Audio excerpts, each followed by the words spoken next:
Hello, everyone, and welcome back to another episode of the Milsurp World podcast. I am Danny, and we are joined today with Aaron and Jared. Say hello, guys. Sorry, I forgot to tell you to do the intro. Hello. I assumed. Hey, guys. I'm a little tired. Well, we don't have, strictly speaking, a topic today, but there's just a few things, I guess, that we could talk about. Just the current Milsurp market. We did a current Milsurp market, I think, last year around this time frame. Oh, was it? Mm-hmm. It feels like less than a year ago. I think we did them in January. Yeah. Well, I guess this will be 2021's market. I was just at a gun show earlier today, so... You're at one every weekend, Danny. Yeah, they canceled the last few. This is my first one of the year. The 21st, 23rd right now, so it's been a...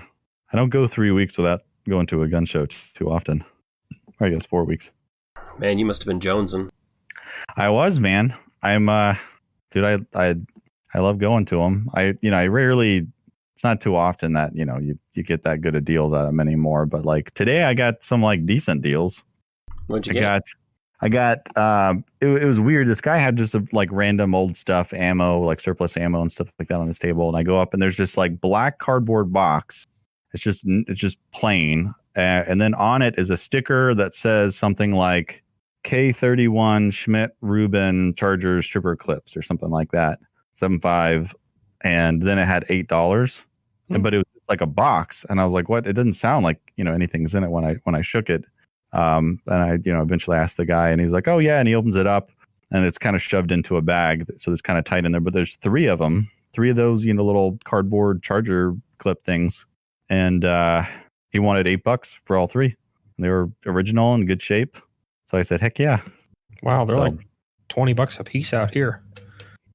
Yeah, I think they're between like 20 and 30 on eBay, I think. So that was my big deal of the show. Didn't buy any guns. I talked to a couple guys about buying them. There's these guys that had they had 5 or 6 like Milsurp, like Mausers and stuff.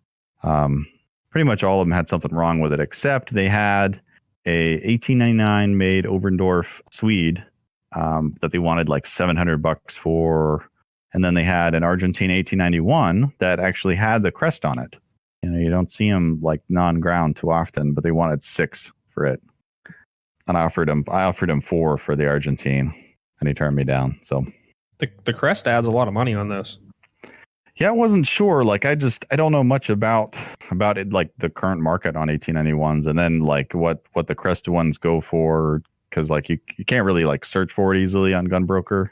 I mean, I guess you could like put it in and see which ones, but there's going to be listings that have the crest, that aren't listed, and it's hard to like look for those. So I think it's at least 30% is like a rule of thumb. So what would you say they go for then? Like a crested one? A long rifle? Yeah, long rifle, mismatched. Did it have the handguard? It did. Yeah, it was the short early one. It was a early Lova. At least 5. Yeah. First, that's what I would expect to sell one for, would be at least 5. I could see a bit of like pitting and rust, like underneath the wood line, kind of like where the wood met the metal. So I was a little like, It seems like most of the carbines have it, the 91 carbines, and most of the long rifles don't. So seeing a long rifle is actually kind of uncommon. Yeah, there was a carbine there too that the guy wanted $650 or $7 for, something like that. Had the crest and everything. Those always have the crests, I've noticed. Yeah, they don't really get removed on the carbines that much. I don't think I've ever seen one without, actually, now that I think about it. Yeah, I don't think I have either. Yeah, there's this big vendor. So the show today was in Overland Park, so in Kansas. And always, even though it's so close, I never see them on the Missouri side. But they're in the Kansas. They go to like the Topeka show, the Wichita show, and they have a ton of Milsurp. So I always like just looking at them because they have some pretty uncommon stuff. Like it's the only time I've like seen and held and played with a G29O. They had a VZ33 there today that I got to like play with and look at the bolt, and I was actually surprised like how close it is to the 3340. Just like how the bolt's got that like hollow ground in the bottom of it. But it's funny, they have a G41 there, and they've had that same exact G41 for over a year. I'm pretty sure they've been carrying it to show, and the price goes up on it every show. Like I remember, it was like $4,800 or something like that, maybe a year ago. And every show goes, it's up and up and up, and now they want like 8,200, something like that. Is it a nice shape? Yeah, it is actually really nice. Like I was like looking at it, like, ooh, like this would be really nice. It's like it's a little bit, it's nicer than mine. Like on mine, the bluing's worn off of like all the front, like the nose cap and everything. The bluing's worn off on, but it's on that one. Has the dust cover, and everything, the internal dust cover, which is nice. So I was like, man, if it wasn't like badly priced, like I'm at the point now where I don't want too many duplicates, but if I found a nice G41 that was reasonably priced, I would think about like buying it and selling mine to like pay for it. What's wrong with yours? Well, like I said, mine just the bluing's worn off, like the nose cap, the front nose cap, and then it doesn't have the internal dust cover, the like reciprocating dust cover. It's a little thin piece of sheet metal. First world problems. Mm-hmm. Mine has like, the dust cover. They're like impossible to find, and that's the only reason why I can't mud test my G41, because it wouldn't be wouldn't be like a reasonable test, because it doesn't have the dust cover to keep stuff from falling in it. And it is without it, it is just like this long, like gaping hole into the internals of the, into the gun that anything could get down into. So it's good they added it. They replaced it on the 43 with like an external dust cover, but yeah, you just can't find the G41 ones. Maybe somebody will listen to this and contact me and try to hook me up. Actually, they could try to gouge you. Topical. Oh man, yeah. $1,000. Which that's the thing. I think that's like the thing that everyone's kind of talking about, price gouging. I mentioned it in a couple of my like videos, like my most recent gun show video, and I've gotten a lot of responses to that, like talking about price gouging, and it's kind of interesting. Like I think everybody just has like their own idea of what it is, and I think it's way more based in feelings than any sort of like economic theory or anything like that. It's just like people feel like it's too high, therefore it's just automatically gouging. Like I saw InRange posted something on Facebook earlier today or yesterday, something like that, and they mentioned that they bought 9mm ammo, but they didn't get it for the gouging prices, something like that. And I was like, oh, that's interesting. I mean, it is a free market economy, and demand is higher than supply, so the prices go up. But there's a limit, I think. Yeah, it's hard. Like I heard somebody say that they work for one of the big online. Somebody commented on the video and said they work for a big online gun seller, and that the prices of ammo hasn't gone up. Like it doesn't cost the retailers anymore. So like or not that much more, as much as people are charging now.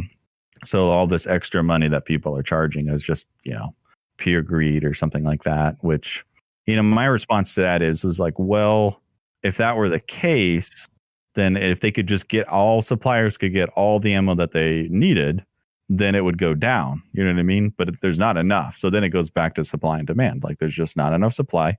Demand is outpacing it. So prices go up, which I guess is that radical nowadays?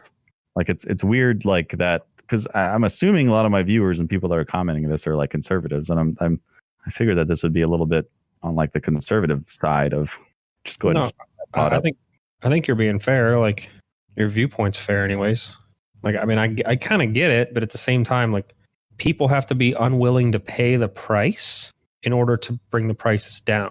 So if you want to spend $100 on 100 rounds of 9mm, then they're going to sell it for $100. If you say no and it sits on the shelf, that's really the only thing that's going to drive the prices back down. Yeah.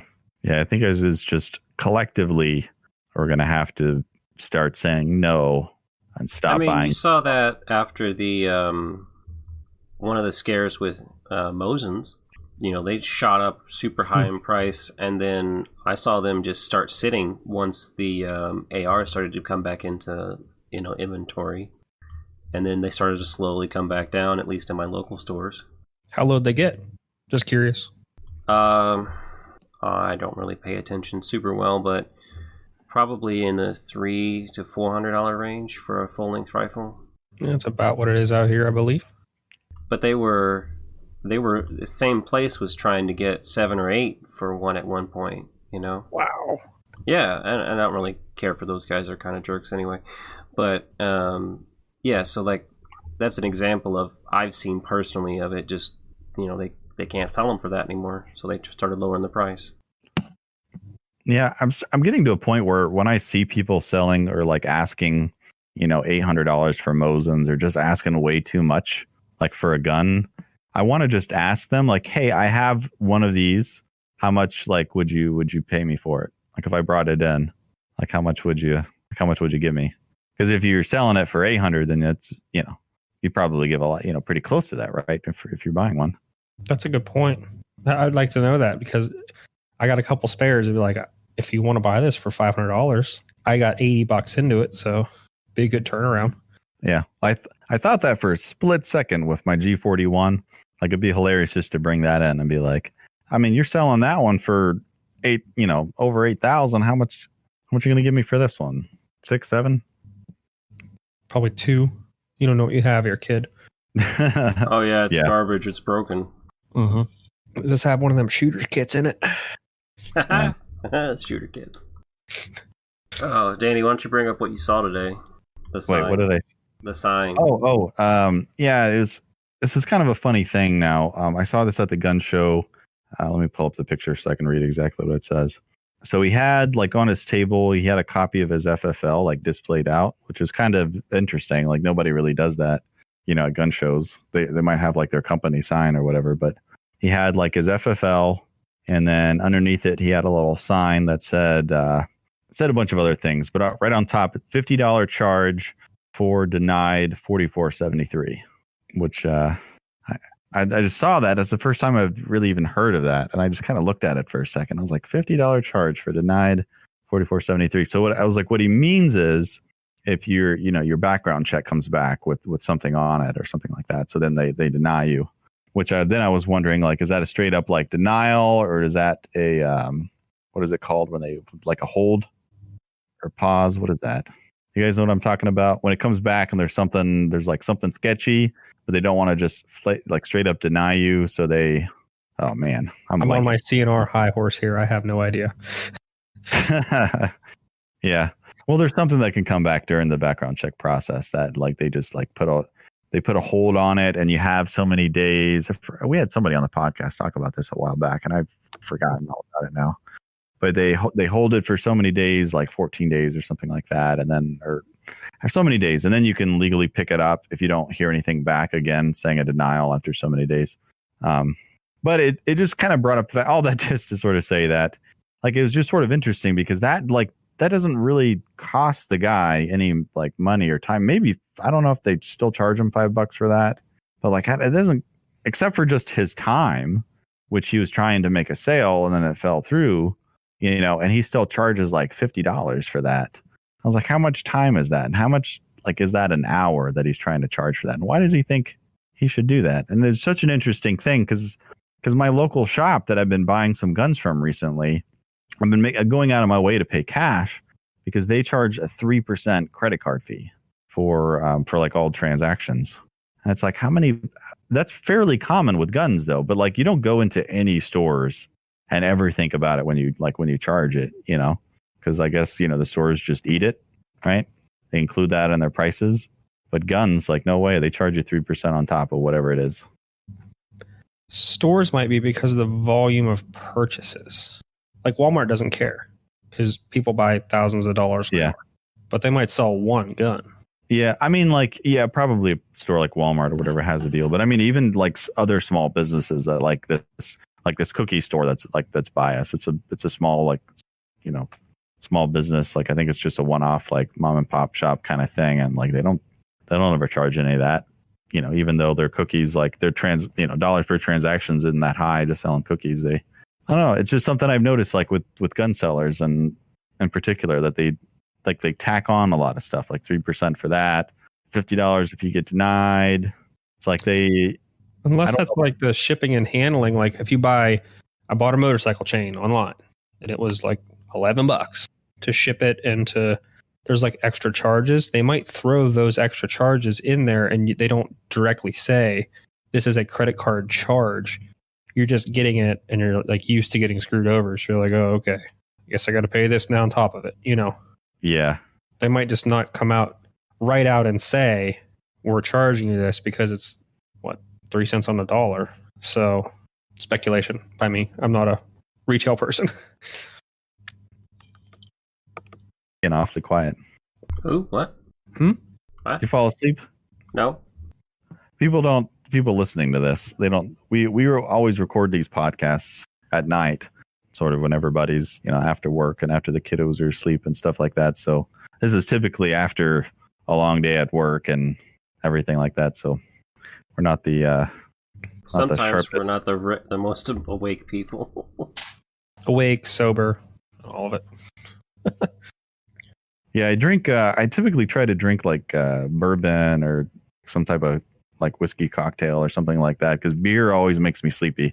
So I don't drink beers when I do the podcast because I try to stay a little bit more awake. But also I need a little bit of a alcohol is a social lubricant. So what else you see at the show? Anything good? Oh, that one big table, like I said, that had all the Milsurps. They had everything you could think of, man. They had a couple different C96s, every type of Mauser you could think of, including like really rare stuff. They were selling a lot. They were going through a lot of inventory. Like I got to the show a little bit later than I wanted to. I got there around 10:30, and as I was one of your walking own rules, Danny.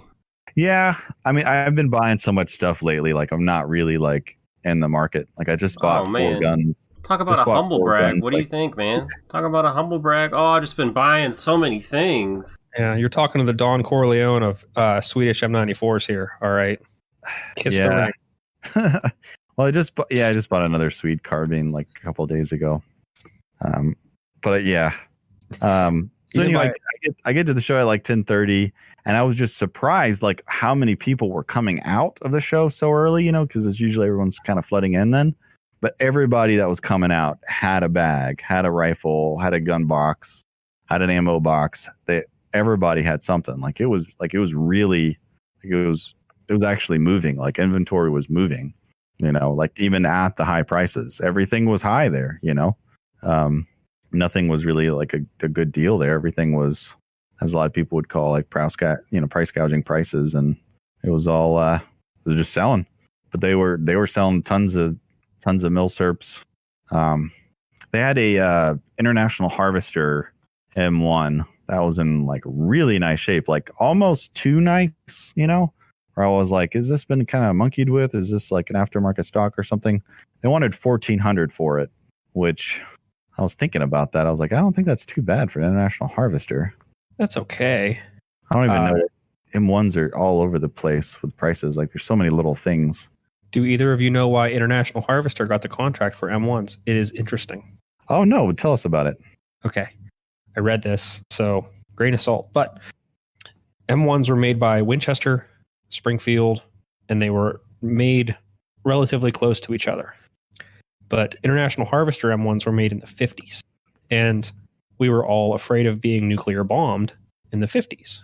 International Harvester's factory was somewhere in the Midwest-ish, I think.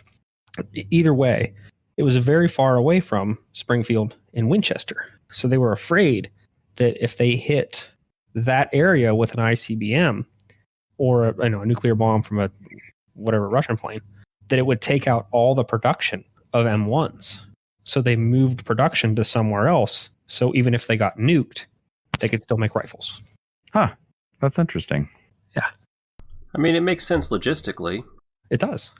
And that's what they did with, that's why there's all those abandoned nuclear silos in like the middle of Kansas and South Dakota. There's one like right out my window. There's like an old Nike site. It's now a PennDOT training facility. Not to send people to my door, but it's like right over there. Where do you live? What's your what's the address? Yeah, you want my zip code? Like just your social actually, that'll work. Oh, okay. Bank accounts too, routing and account number. Yeah, just make sure you send the front and back of the card. Yeah. Got to get that security code. But yeah, that's why International Harvester made M1s, supposedly. I know they're sought after for some reason. I was talking to somebody about it at the show. I was like, I don't know why, because they're all post-war. And typically with all the other manufacturers, you want to get like a wartime gun with all wartime parts. You don't want any like post-war parts or whatever on your M1. But when it comes to International Harvesters, like, nope, all post-war, it's all fine. I know they're made after the war, but they sought after. The person thought that it was because they they're still a big company, they still employ people, so that there's a lot of employees and ex-employees or whatever that want it, and that's the thing that way. I know a friend of mine wants a Swedish rifle because it's made by Husqvarna. He loves Husqvarna chainsaws because he's weird. Steel for life.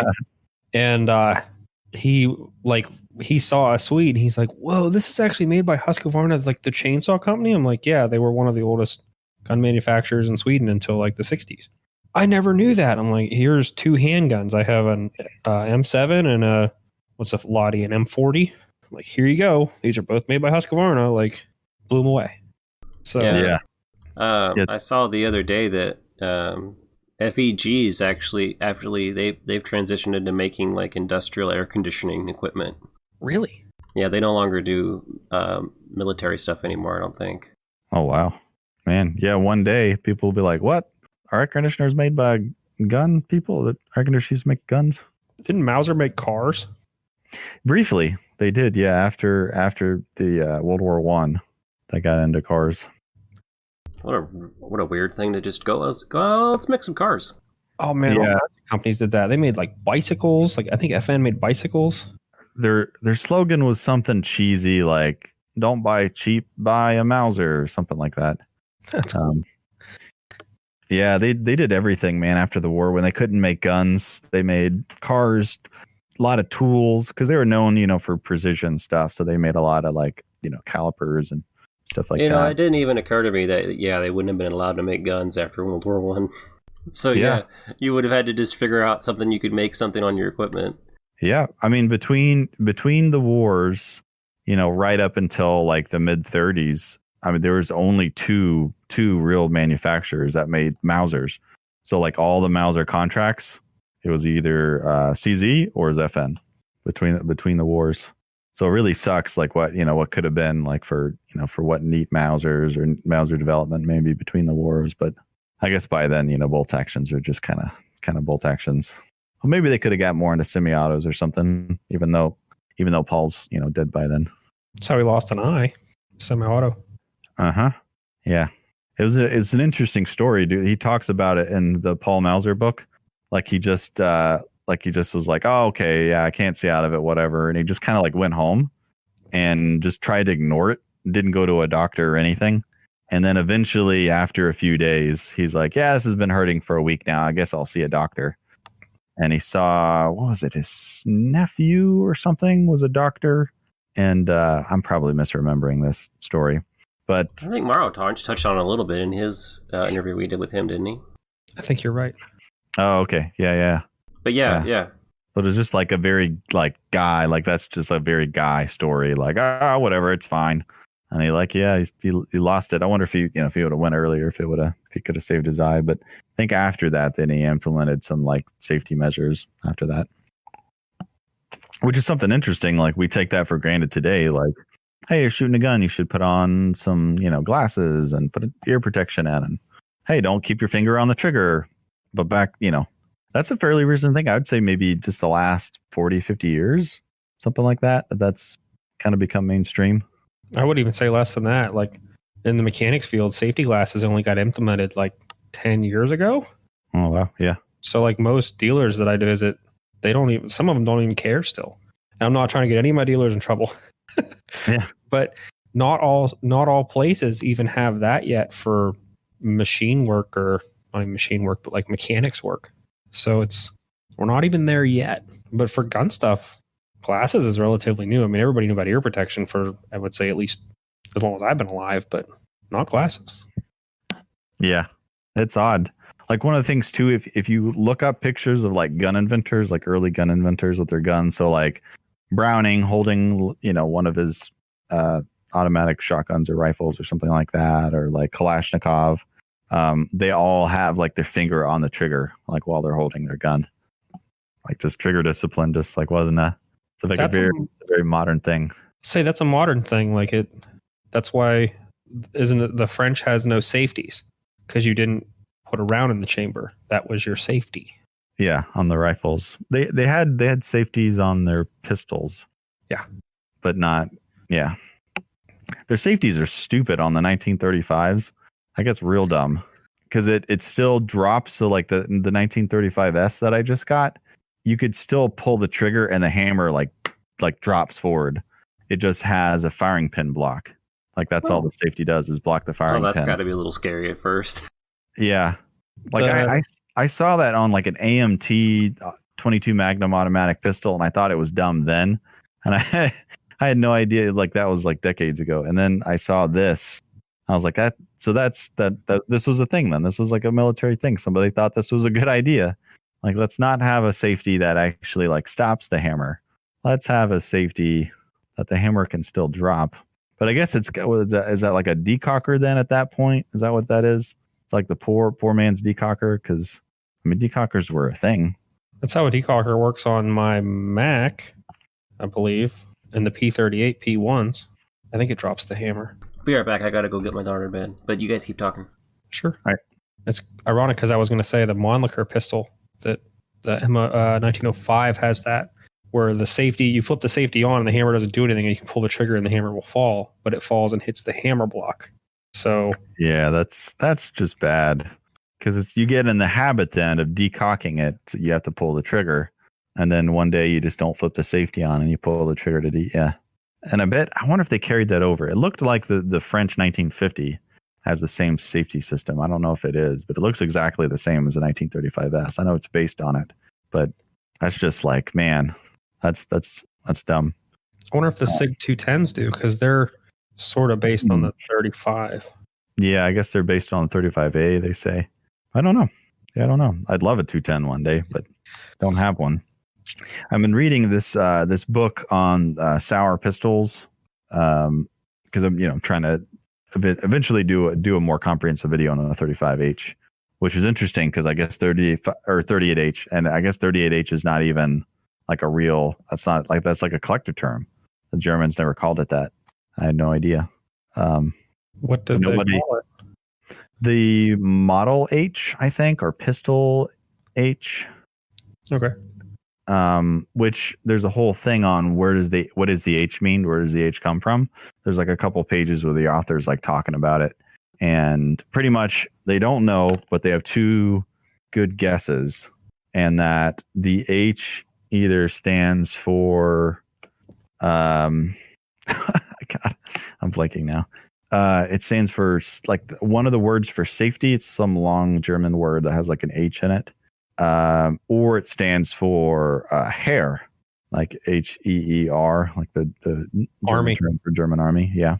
It's not Hahn. It's not. Is it internally hammer fired? It's not Hahn, because in my video I said it was for. I think I said it was for Hahn, like 38H Hahn, because it has a hammer, because it has an internal hammer. And then I heard somebody else, or in an online article that I read on the 38H, they said it meant hammerless. As what it stood for. The H stood for hammerless, because it doesn't look like it has a hammer, even though it does have an internal hammer. So I guess something like the 1903 is what they're equating with it. But now I'm reading the book, and it's not that. It's like, oh, it's pretty interesting. Like there's a lot of, like, I'm surprised, and I fall victim to it too. Like there's a lot of these mainstream things that even like these big gun articles like write about this topic, and don't actually like get a book and do the research, because I made the video before I owned these books, because these books are flipping expensive, because they sat in shipping for 6 weeks. Oh yeah, that was real rough, man. I don't know why Kansas City is like a black hole for the post office right now, man, but I'm still waiting on those grips from Sarco. It says it's supposed to be delivered on Monday, so hopefully that'll, as long as the post, it hasn't gotten to Kansas City yet though, so it'll probably be another week once it gets here. The G43 was shipped FedEx, and it came here 2 days early. Yeah, I mean, it's It's just the post office. Yeah, let's see. In transit, arriving on time, according to this, but hasn't. Oh, yeah, it left. I guess Sarco's in Easton, PA. Mm-hmm. Yeah, it's out near like Philly and Allentown, out east. Yeah. It's funny. Right after I was just thinking about like reaching out to them and like just saying like, hey, like, is this normal? Like, is this what it normally takes, for the grips? Just something like that. Or like, did you guys ship it yet? Anything like that? But right after I got the notification that it actually shipped, or at least I checked that it actually shipped, they sent out an email like it like a kind of like an apology email for taking long, I guess, on stuff. But even in that email, they said that it's taking up to 14 days to ship stuff out. And I think that's a little bit of like it's like 16 or up to 14 days before they print the label. So I ordered my grips from them on January 6th. The shipping label was created on the 16th, but it wasn't until the 21st that it actually shipped. So it took, I guess, 5 days after the label was created for it to actually get accepted by the post office on the 21st. So I guess it's just over 14 days, I guess. It's weird too, because like they're grips. It's not even a big And then and to be fair, it is just like little grips. It's like a little $30 order, whatever. Maybe it's a small box and it got set aside and forgot about, something like that. But I was like, man, I wondered, because there's some other things from them that I was wanting to order, like some C96 like clips and stuff like that. And it made me like second guess ordering from them because like, I know everybody kind of gives eBay a hard time, but they're very strict with like their shipping policy. Like you have to ship it like within like 2 business days or something like that from when you order something. Like a seller just can't like not ship it for 2 weeks. I do think it has something to do with Kansas City's post office too, because I bought a gas mask, blurred edge helmet cover, and some shoulder boards off a buddy of mine who's in Virginia, and it was here like 4 days later. But when you sent me the 9840, it was kind of a wait, and then the M1 carbine was forever from the post. Oh yeah, because the carbine shipping from Kansas City. Mm-hmm. Yeah, it's got to be some central hub or something like that. I'm sure maybe somebody that I could ask my buddy. I know a gun guy who actually works for the post office in Georgia. I could probably ask him if he's heard anything. But I've heard a lot of stories about the post office, so I'm not really. I guess I'm not super surprised if there's anything going on with them. Yeah, it makes sense. You want to talk some about recent purchases since you mentioned the carbine or whatnot? We can talk about, I guess, stuff that we bought in the last couple of months, I guess. Sure. You can go first. You want me to go first? You go first. I know I bought a Winchester M1 carbine. I got a 9840 off of you, and I got a G43. And it is a G43, not a K43. I had to explain the difference to my wife because it was hilarious, because I'm like, the only difference is this little letter that's stamped right here. Yeah, just the first one. I was talking to somebody about that again, and it kind of confirmed my my suspicion that it was just a and not propaganda is not the right word for it, but it just like it sounds better is what it is. I think at the time, like Gewehr was a very like old word like for explaining guns, and carabiner was like the newer guns, and newer guns were carabiners and old guns were Gewehrs. And their issue in K98K is like carbines, supposedly carbines, carabiners. Yeah. Why would we give our guys rifles? We're giving them carbines. So, I mean, I get it, but it's a nomenclature thing. It's the same thing as the Gewehr 88 versus the Car 9 or the Car 91. They're the same rifle. One has a stacking hook. Yeah. I need to get Weaver's new books on the G43. I think right now they're like $150, $160, something like that. I need to get them before they sell out, because those gun books, man, like collector, like reference books, as soon as like they're out of print and like the stockpile of them, like sells out, they shoot up in price. It's actually a good investment. Yeah. I mean, at least until they do another run. It's almost like stocks or something. Like you could buy a bunch like right after a print and then wait for them to sell out, and then because I did a review on a book I'm sitting right next to my books. Okay, it's called Mauser Military Rifle Markings by Terrace Lappin. I did a book review on this, and some of the people were saying like, "Oh man, I wish I would have bought this," because I think I said something about like, "Yeah, it's a cheap little book. It's like $40, or I can't remember how much it was, but it's just sold out now, and I think they've gone up a lot in price." Is it red or white? It is black, white, and red on the spine. Black, white, yeah, like the old Imperial German flag. Yeah, I have that book. It was like $30. Yeah, well, they're not 30 anymore, so don't get rid of it. Yeah, okay. He has like there are the smaller books. There's like an SKS one, a Swedish Mauser one, a Swiss one. Yeah, yeah. North Cape does a lot of those. Like, well, no, this one isn't North Cape. It's Hyrax Publishers, but North Cape does a lot of similar books. It's like that little smaller. It's like half the size of a collector grade like book. It's almost one you could put in your back pocket and walk around a gun show with, and use it as a quick little reference. Yeah, which is a good like use for it. Throw it in your gun bag. Yeah, bag. Everybody should have a gun bag. So I would use a backpack. Yeah, I mean some type of apparatus on them to hold stuff. It's nice too if you use a backpack, because I always took the motorcycle to the gun show, so I couldn't come home with a rifle, but I could come home with a pistol because it fit in the backpack. Yeah, man. If I was a Kansas resident, I might have come home with a pistol today, because there were some pretty good ones. There was this one seller had a hole, and it was like 2 tables back from the edge, so like you had to lean over to kind of see it. But like, it was a PP or a PPK. It was a wartime gun. It had a holster and like an officer's belt. It was a whole rig, and I think 2 mags, and they wanted $1,200 for it, which, just depending on like the year and everything, like it could have been a good deal. But it's it's Kansas. I couldn't do it. That's a good price for a PP or PPK, depending on. There's so much that goes into those. Mm-hmm. But that's a decent. Yeah, there's a lot. There's a whole lot. Like I'm a little worried. Like I hate getting into guns like that without like knowing a lot. Usually it's I'll find a good deal, and then I'll get the pistol, and then that will get me into researching them and stuff like that. Like C96s. I didn't know anything about C96s like 2 months ago, other than just, the basics, whatever. But getting this Red 9, like I really had to, like I did a bunch of research. And that's like, to me, that's the main way I can do it. Cause it's hard for me to like pick up a book and read about a gun that like I've like never owned and don't really have like an attachment to or anything.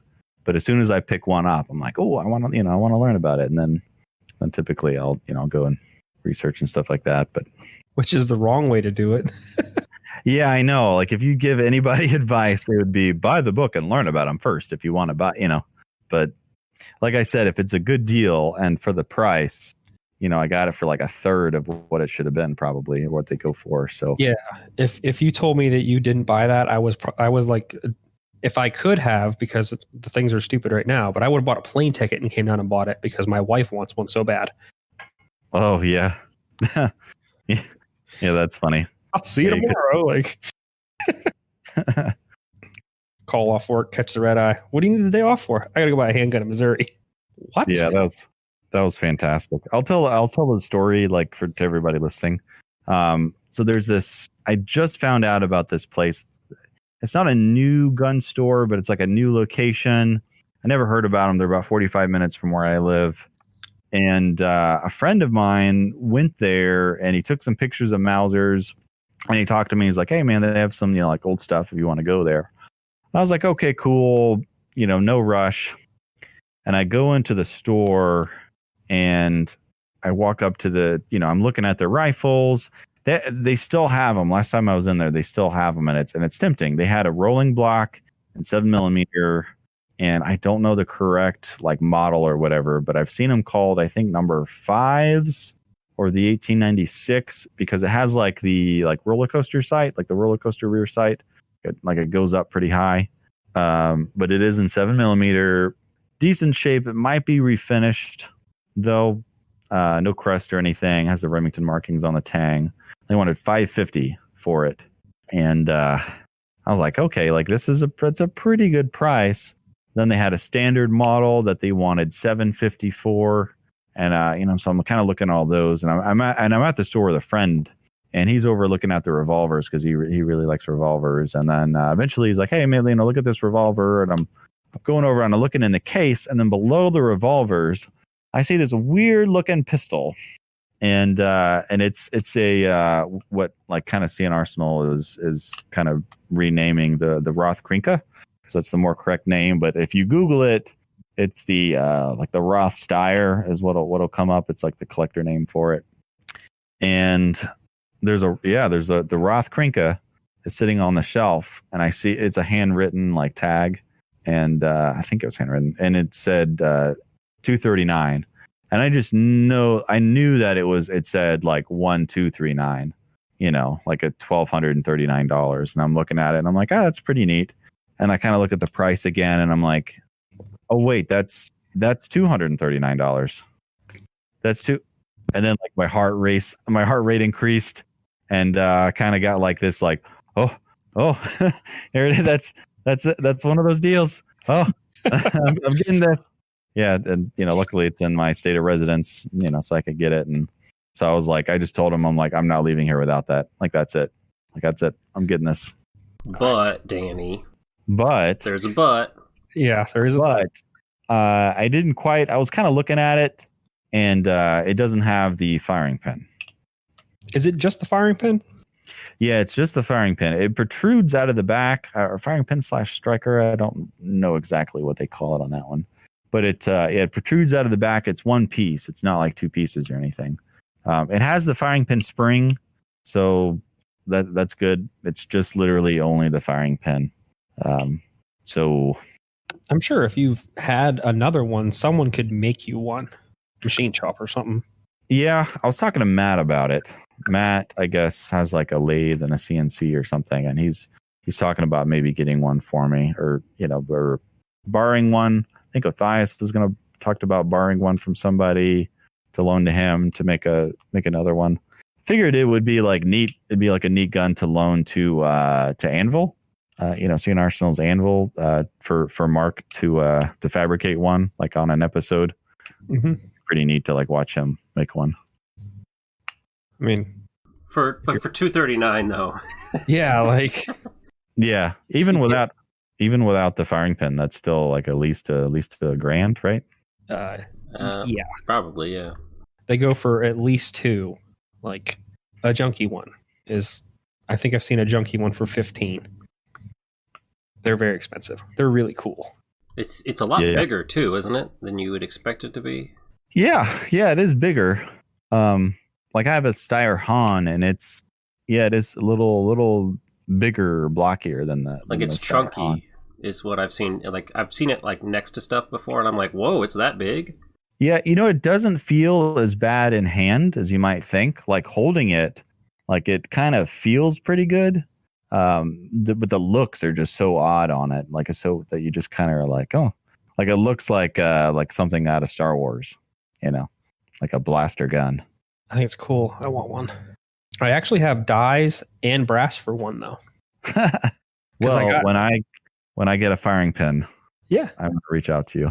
I got brass from Buffalo Arms and dies from there. I think they're CH4D dies. And I was just on there looking for other stuff, and they had both of those in stock. And I've learned from that website, if they have like obscure things like that in stock and you might need it, just buy it. And yeah. I have a brand new set of dies, and the brass is made from Makarov brass. Huh. Yeah, I thought that was weird because Makarov brass can be made from 9mm Luger brass. So you could actually make it, in theory, from 9 Luger brass. Oh, that's neat. Like the cheapest I could find ammo for it was about 70 cents a round. Oh, poor baby. I've read a lot about that ammo too, and it's not very good. Oh, like it's like wimpy, like it's underpowered, or yeah, it's at Fiocchi. I don't know what brand it was. Something like that. Fiocchi makes it like once a year, and it's very underpowered. To where, from what I've read, guys were actually pulling it and actually charging it, adding powder to it. Yeah, like they would dump all the powder out, and they would actually put X amount of whatever into it to actually get it up to the correct velocity. Man, and it's already not like a very potent caliber. I think it's like around 380, something like that. I don't know. It's not. The case is shorter. Yeah. So it wouldn't be able to hold a lot, but yeah, I think it's around 380. Because like you're looking at the gun, it would be swell if they made those in like 9mm parabellum or something like that. Which it has a lot of locking strength. It's a rotating barrel like a Steyr Hahn, isn't it? Yeah. It's a real funky like system because there's like a because it's got two sets of lugs, one on the front and one on the rear, and the front lugs hook into like this nose bushing assembly. It's real funky, but like taking it apart, it's really actually simple. Like when first time I took it apart, I was like, it's got a little intimidated. But after a couple of times, I was like, wow, like this is actually super easy to take apart and like put back together. Like a lot easier than say like a 1911. Like it was very weirdly simple. Which is odd considering the time period it's from. Yeah, the time period and the shape of it and everything. It looks just like it'd be real complicated. But it's a neat little piece. So then, okay, so that was the first time I went to that shop. Second time I go into the store, they're processing some more guns, and then I see the French 1935S. Only thing wrong with it is missing one grip screw, but it's $250. So had to buy it. I almost bought a couple of Enfield number 4 revolvers, the World War II 38 double action only revolvers. They were like processing them, and I forgot how much they their cost must have been really low on them. I think they're consignment pieces. Their consignment must have been really low because their initial price was $199 a revolver. Oh, that's cheap. And I was in the store for about an hour because they were processing all these guns. They had like this tray of all these guns because the guy had just brought them in, and they were like processing them, putting them in the system, doing research and pricing them. And they just priced that 1935S, and I was like, I will take that. And then I was just kind of standing there as they're processing the number 4s, and they had $199 a piece on each one. They had $199 on each of the number 4s, and I was like, yeah, I'm gonna have to buy those. And then the owner came by and he was like, yeah, make those $399 a piece. And so I was like, oh, yep, no more. I think those are 2A1s, the double action only Enfield revolver. 2A1s? I think so. I don't think they're number 4s. I think they're 2s. Like a number 2 or number 2A1. I don't know why that just sticks in my head. I don't know. I can't remember. I'm giving the comment something to argue. You might be right. Yeah, it might be number 2 something. Yeah, I don't know anything about like British revolvers.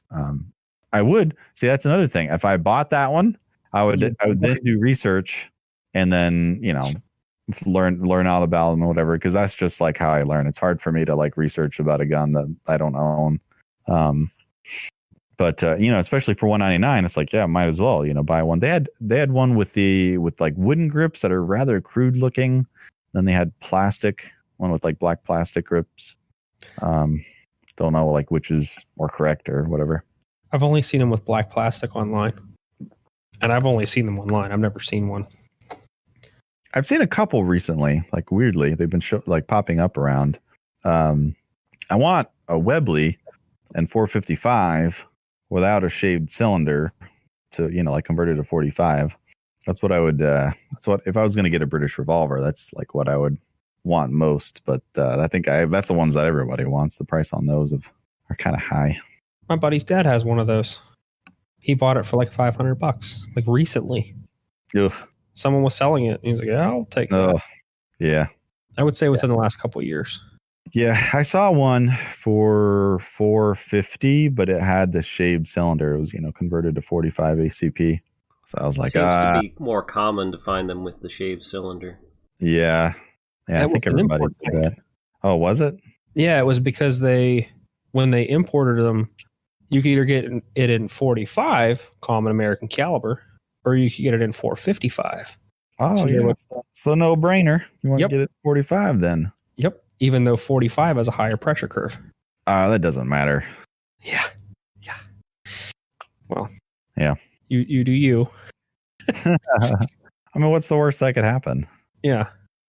I would like one in 455 as well.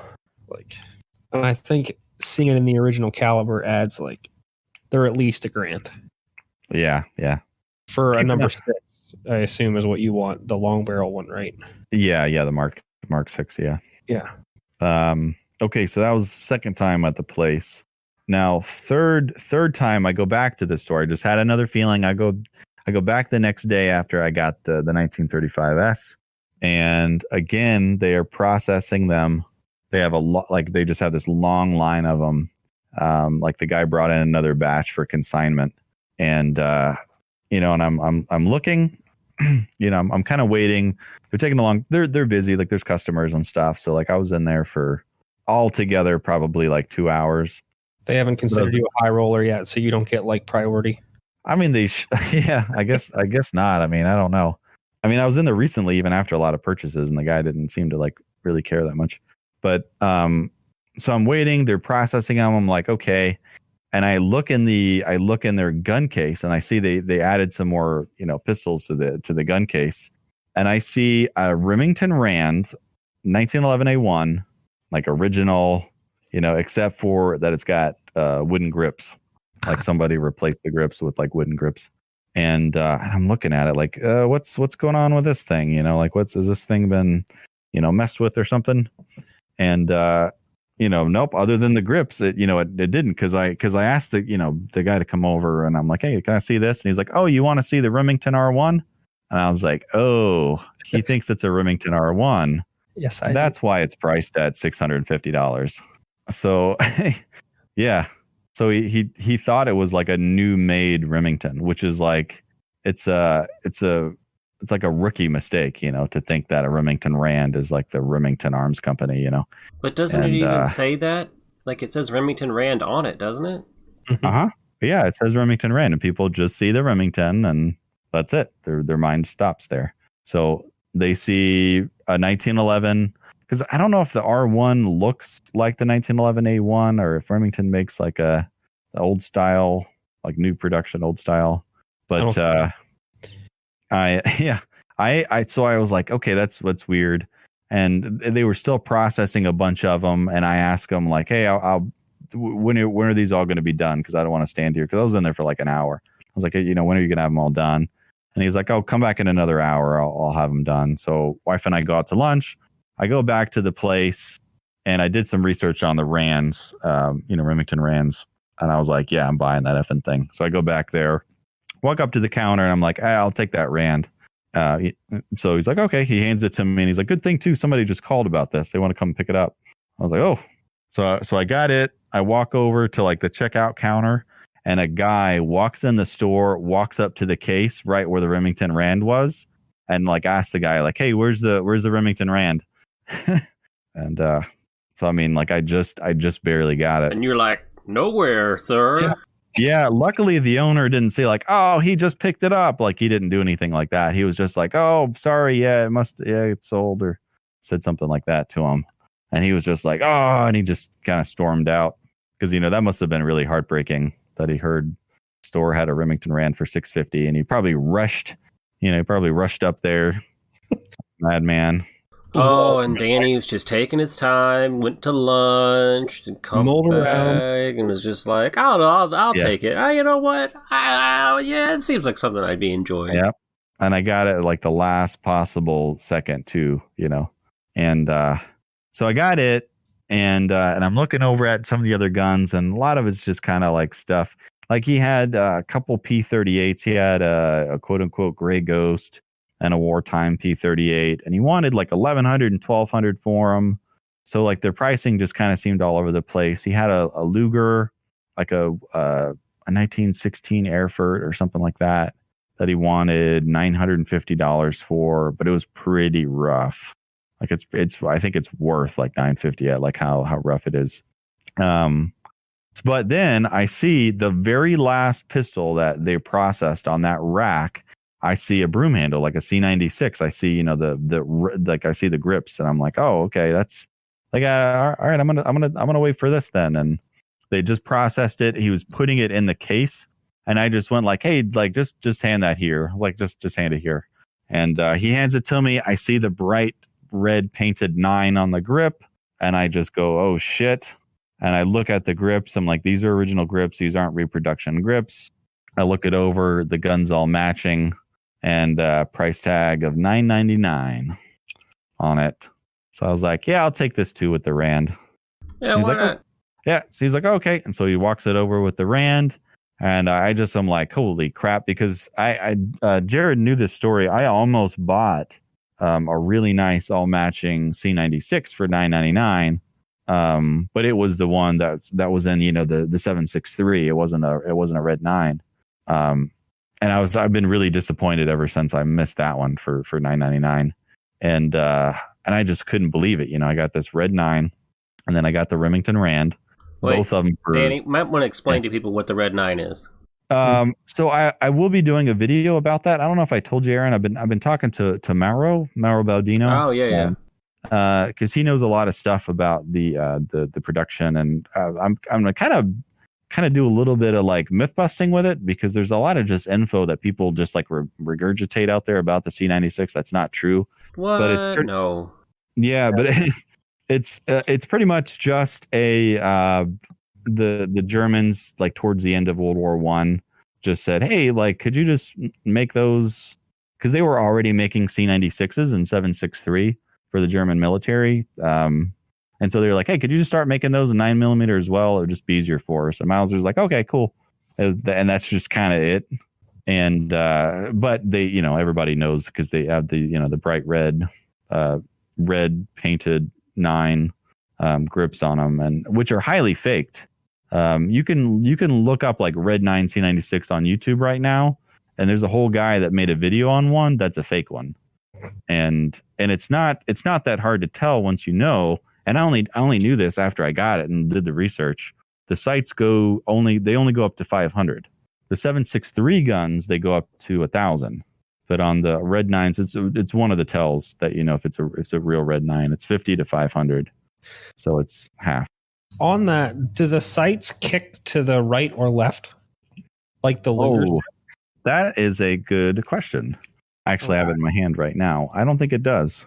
Because I know the Lugers do that. Yeah, the artillery Luger. Yeah. I don't know what the sight radius or the range of a Luger is, but I would think it's at least 500. Yeah, you know what? I owned an artillery Luger, and I remember holding it and like ramping the sights up and noticing that it went out to the side and thinking how weird that was. It doesn't look like this one does, even up to 5. It doesn't look like it's maybe a little off to the left. Yeah, I think it goes to the left just slightly. Who knows? It could be, I don't know. Could be your some whiskey talking now. Yeah, it could be the his eyeball. No, I'm actually not. I'm not. Okay. So. Sorry. Oh shoot! I forgot where I was in the story. You just bought the red 9. Yes. Yeah. So just bought the red 9, and he's got it over the counter, and then in his hand, as I'm checking out, for the red 9 and the Rand, and I see the owner. I don't know. He's processing like one last pistol. And he's holding it up, and he's like looking at it real close in front of him. And I see it's a 38H, and I'm like, oh boy. And I just spent quite a bit of money, and I count my leftover money, and I have like $400 left. And I'm just like, hey, what's your price on that? Or I said something like, hey, I got $400 left if if that's under 400. And he goes, I couldn't do under 400, but I could do 400. I was like, throw it in, sir. Might as well go home without any money. Yeah. So I literally, with tax, I spent like every last dollar I had. Was your wife in the car the whole time? She was.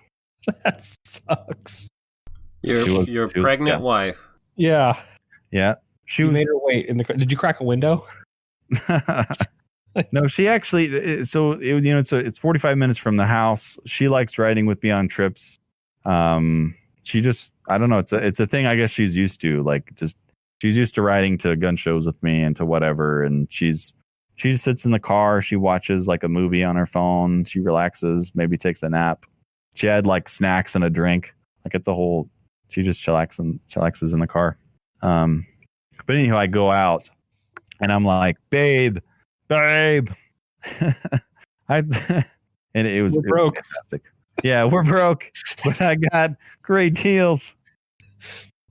And that is my story on how I got my my Red 9 on the last couple of guns. The 38H that I got you was bought really like 5 handguns in the last month. Yeah. So I bought 5. Yeah, in the last 24 days I bought 5 handguns, and then I bought 4 rifles a couple days ago too. So I got about 9 guns in the last 24 days, which is, like I said, I wasn't trying to rush to the gun show this morning because I've been bad. I can't keep it up. It's one of those things, like the baby's coming, and I know once I have a kid and all that stuff, I won't be doing this anymore. So this is sort of my last hurrah. Yeah, I got you. It's like you're partying with your buddies before you get married or whatever the cliche is there. Yeah, what is this? Like the gun buying bachelor party or something. Yeah. Well, those are my recent story purchases, not talking about the rifles, which I feel like I've been talking for a while. Yeah, I'll let one of you guys talk about something. The last purchase I had, Danny, was the Lee Navy. So that was last year. Which is a heck of a purchase. You did good there. Like, I'm not just saying it was a bad purchase. I'm just saying it's been kind of a dry spell. I told Danny I have to buy like adult things, not like from an adult store, but I need like dirt for my yard. So I can't just go. He needs a leather, a whip. Yeah. Adult things. Yeah. I need a shed, like one of them kits, It's like, and loads of dirt. Yeah. And a motorcycle. I need another motorcycle. So you don't need a motorcycle. Well, I have one. I need a better one. So well, Danny, the only issue is if we get the stimulus check again, it goes straight to my wife's bank account. Oh. So she's the only one set up on her taxes. Oh, the last one, the $600 one, I got an actual check, like a physical check for it. We had direct deposit, so. And then my technologically incompetent parents got sent a debit card, which was great. Wow. Just give them $600 and just give me this. Let's just save all of the time.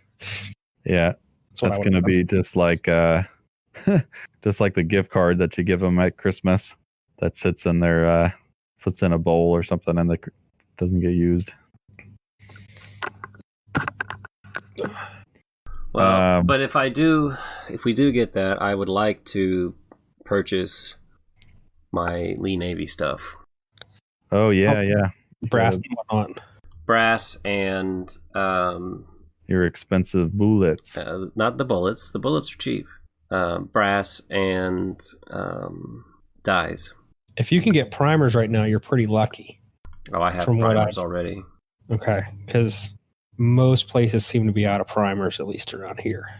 No, I got primers and powder. It's just a matter of getting the brass and the dyes. The dyes are going to have to be custom made. So, have you looked on Buffalo Arms? No, it's from they get them from CH4D, so it might as well just buy directly from CH4D. Okay, I didn't know if maybe like they had them in stock already. No, not those. It's too few people, and too few people own them, and too few people shooting them because of what happened with that one guy. So, yeah, actually, 2 guys actually. Yeah, I knew that Buffalo Arms sometimes stock CH4D stuff. That's why I was. Yeah, they do. That's where they get a lot of their custom dyes from. But I don't know if they had a deal with them or something, and they got some stuff in stock. I don't know, but this is a tip to people if they don't know this already. Buffalo Arms will have stuff listed on their site, but it will be out of stock, and then it'll have a thing that says "Notify me when it's in stock." They wait until a certain number of people are on that list before they run it again. Oh, that's how they do that. If it's not on the website, they will not make it. So, like, at one point, they did have 8x50R Siamese, but they don't now. But it's like not like listed but not available. It's just not there. So if it's listed on their site, they will make it, but only until a certain number of people have reached like they won't make it unless they know they can sell it. Is that basically is their thought process? Which makes sense, especially when you're a specialty maker of brass, because why would you make something that you would just, it might sit on a shelf for 6 months or a year, 2 years. I'll have to get on some of their lists for some stuff then, because there's some dies that I want for rifles that I don't own yet, but like 43 Beaumont. For dies, you might as well just buy straight from CH4D. I've never done that. Their website's kind of confusing. A little bit, yeah. I've bought directly from Lee before with custom-made dies for my 8x52R Siamese. Were they difficult to deal with, or was it pretty simple? You just give them. You go on the website. I didn't even talk to a single person. You go on the website, you type in the dimensions, and I don't remember what they quote. They quote it back as what the price is going to be. Most of the time, it's not a big deal because most of the time you're not getting a humongous caliber like a 50 caliber or something. And then it's a little bit more expensive than the regular stuff because it's custom made, but not a big deal usually. I bought some French dies off of somebody actually on a forum. I don't know how I ended up coming across them, but I saw that he's like, yeah, I bought, I don't know, 10 things of Gras dies. I'm like, hey, do you still have any of these? I sent him an email. He's like, yeah, I got 2 left. You want one? Sure. So I think I paid like $90, but they're made by Lee. So... Well, the weirdest thing, I posted on a reloading forum about my making of the 8x52R Siamese, and I had a guy message me and was like, hey, I have an RCBS die box with these dies in it. Do you want it? And I go, yeah. And he lived near where my wife's family's from in central Illinois. So on the way up there one time, I just stopped and picked it up for like $20. And that they don't make them anymore because RCBS for some reason made them for a little while. And I actually ended up selling that die set, Danny, to our friend in France. Oh, wow. I didn't export it. I sent it to a friend of his who brought a bunch of stuff over to him. But yeah, it was pretty funny. I was like, I have this die set. I don't know if anybody wants it. And he was like, I want it. He's never seen a die set for sale in Europe, he said. He's never seen it. So he said it was going to be way too much money to try to figure it out and export and import a custom die set. So it was just like, oh, this is already done. Huh. I guess there's no customs thing with that. I don't know. I don't know how that worked. I didn't deal with that at all. I just, he sent me a check in the mail, which was funny because our mutual friend Gage is in Maine, and he sent me a check around the same day, and Gage's check took 3 weeks to get here, and our friend from France got here in a week. Yeah, because Maine is basically the moon. Yeah, that's great. It's 3 weeks to get a check from Maine and a week to get a check from France. I once got a flywheel housing from Singapore in a day. It can be done. And I got... manifold gaskets for a V16. They put a guy on an airplane with them in his carry-on. It's super expensive, but some companies will do that.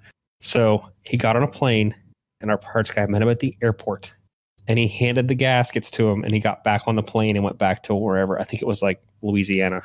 So done that before in my company. Yeah, it's called hand carry, and it's stupid expensive. But yeah, oh yeah, it was a $400,000 engine, so it was kind of a big deal.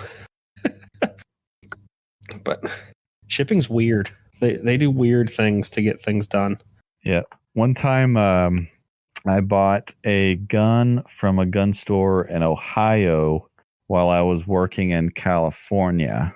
So the guy in Ohio sent the gun to Gage in Maine because I asked him about it. So he held it for me. Because after my job in California, I was going to move from where I was living in Washington and move to Kansas City and all that stuff. So he sent it to Maine, and it held it in Maine. And then because I was driving through Salt Lake City, so then Gage in Maine sent it to my dealer in Salt Lake City, where I then picked it up. And it was some crazy. It was 2 crazy deals. I paid $75 for a Carcano M91 long rifle that's got it has capture markings where the British captured it on the stock, and then I paid $100 for a Swedish M96. And if it wasn't for the fact that those were such good deals, it would have been stupid to ship the rifles 2 different times across the country. Yeah, literally across the country. How did you find the store in Ohio? Internet, I assume. No. Aaron and I's friend Mike. Mike just happened to be in a gun store that got a shitload of guns in on consignment. Mm. And Mike's like, "Hey, they have this Carcano for $75. You want it?" Yes, I want it. I'll take it. Yeah. Give the phone to the guy. I'll talk to him, or give me their number or something like that. I called him, I think, and then he's like, "Hey, they have a Swede here for $100. You want it?" Yes, I want it. I don't care what it is. Yeah. It's Swedish. Yeah. Apparently that's how it was for all like the guns that they were getting in. Like it was like a feeding frenzy at the store. Like all the collectors were running in there and buying stuff. But yeah, I think they Mike catch on and go, wonder why everybody's rushing to get over here. They don't care. They're selling guns. I guess, yeah, that makes sense. Yeah, it's funny. Some dealers like that, like they don't like really care if they get like top dollar. They just care that they're doubling their money, like getting some money and selling guns. If it's consignment, then like, and they're not trying to like Simpson or whatever. They won't correct you on your mistake if it's consignment. They'll be like, okay, they get paid, either way. So it's like, whatever. Yeah. I mean, if it's percentage, they would make more. So I don't get that part of it. But like those pistols I was just telling you guys about, those were consignment guns. You can make $100 today, or you can make $1,000 in 6 months. What do you want to do? And it might be 6 months. It might be 6 years. Most places take the guaranteed money. Oh yeah. Oh, that's like that question. Would you take $10,000 today, or would you take a penny that doubles every day for a year? Thing, but that's not the same thing. His example would be like, to put it to your example, it would be like, would you take a $10,000 today, or potentially some point in the future take a penny compounded over so many times? Like, there's still a risk there. There's no risk in your example, Danny. Yeah. No, it's not an actual like financial thing. It's just like a saying that people say. Point of it is just to make you, I think, just like second guess value based on like what you first hear. Like a penny or $10,000, I'll take $10,000. And it's like, well, if you would have taken the penny, you'd be a billionaire or something like that. Yeah. I am a billionaire. I wish. We did the lottery pool and it didn't work out. So we're probably billionaires in Mongolian rupees or something. Rupees, really? What is it? I don't know. There's some odd thing like that it's like 10,000 to like $1. You can buy some kind of like Zimbabwe dollar, or it's like $1 billion. That was the Zimbabwe. I bought one for my dad. That's how I know, because I got it from him as a joke gift, and for Father's Day, so he could say he was a billionaire. It was like they had super bad hyperinflation in like the early or late 90s or something, or the early 2000s. Yeah. So like they have $1 billion notes and $1 million notes and so on and so forth. And they're not valid anymore. They don't use that currency anymore, but you can still find them and they're pretty fun. The Germans had that too after the First World War. Yeah, people were using. I've seen that because people were using marks as wallpaper. Yeah, $1 billion, like $1 million, not dollar, but mark for a loaf of bread or something stupid like that. It can happen. Yeah, it's just hilarious that a modern country, like after the Germans did it, like 80 years ago, a modern country like did it. Yeah. For no real good reason. Like Germany at least had, a crippling like war debt and like went through a world war, and like it's like a fairly good excuse for them having to do something like that. But Zimbabwe, come on. Oh wow, it was actually more recent. It was 2008. Wow. Man. It was just out of high school. I didn't even know that, yeah. Yeah, I think Zimbabwe, they put a price ceiling on food, like on goods. It's happening again right now. No. It says it right now on Wikipedia. They reintroduced the Zimbabwe dollar in June of 2019, by mid-July, inflation had increased 175%. That's hilarious. In March 2020, it was 500%. And in July 2020, it was 737%. Wow. How to not fiat currency. Yeah. Just print more money. Man. Yeah. So their problem back in 08 was that they put a price ceiling on like certain goods like food, because people were just like, wait a second, like everything's just costing more. And then the government's like, okay, we'll make it illegal to price bread above that certain amount of money. And then bread just disappeared. It's like the price gouging argument. Do you want it expensive or do you want there to be none? Like in one scenario there is some, the other scenario there is none. Just to put it in perspective, the hyperinflation at the highest rate was 7.96 by 10 to the 10th power. I'm gonna pretend that I know what that is. That's a lot of math. Wow. Yeah. So that's 10 times 10 times 10 10 times 10 10 times. I'm not an engineer that does math. All right. And then multiply that by 7.96. So yeah, it was worse than it is right now, but it looks like they might be trending that way again. That's cool. They were once the breadbasket of Europe too. Or not of Europe. Oh, they're not in Europe, everybody. Zimbabwe, the breadbasket of Europe per Danny. You know, Austria, breadbasket of Africa, of Austria, Australia. One of the continents. Breadbasket of Europe. Oh boy. That was great. You're not going to forget that. That's great. Mark it in your calendar. I'm even tired and I can say that's ridiculous. It's easy to remember too, because today is 1 2 3 2 1. Am I the only one drinking here? No. I don't drink, so yes. You're the only one doing it poorly.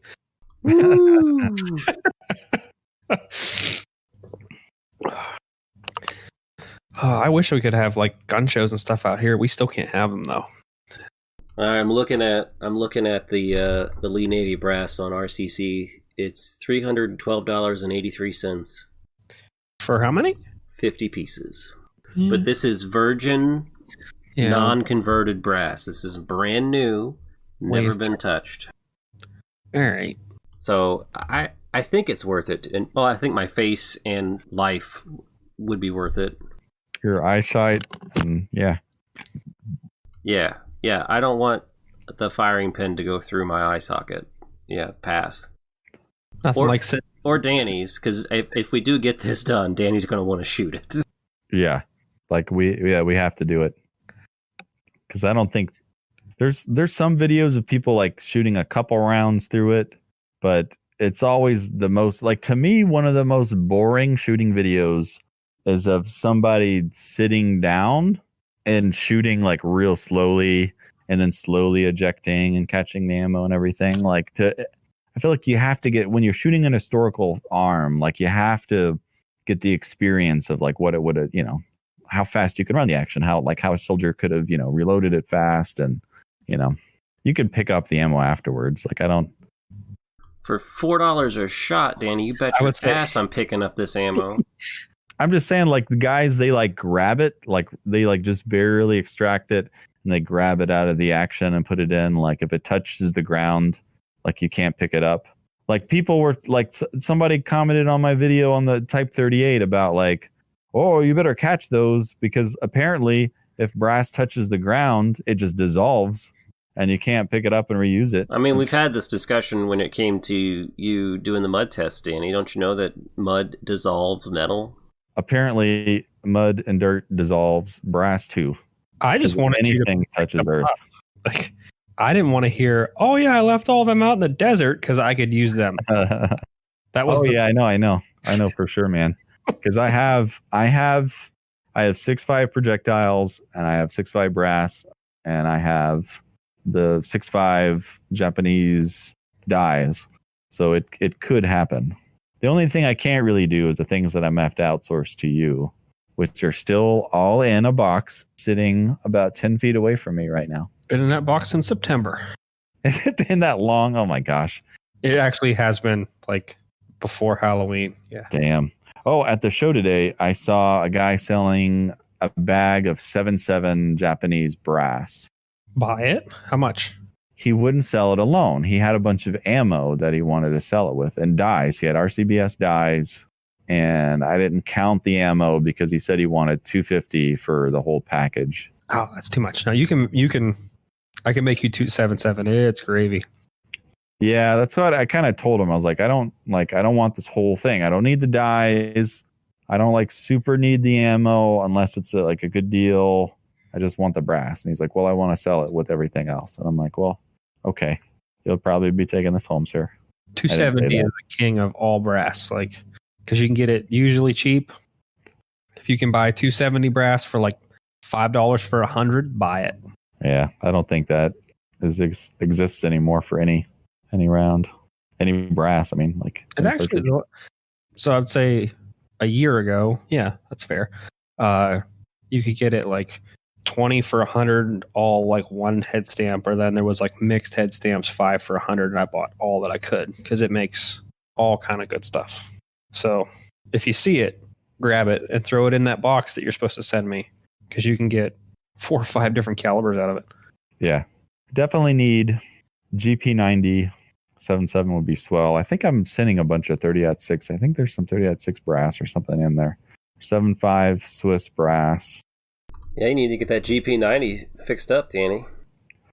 Yeah. I'd love to be able to shoot the 1893 Mannlicher. That'd be pretty swell. And I mean, you could, but you're just a big pansy.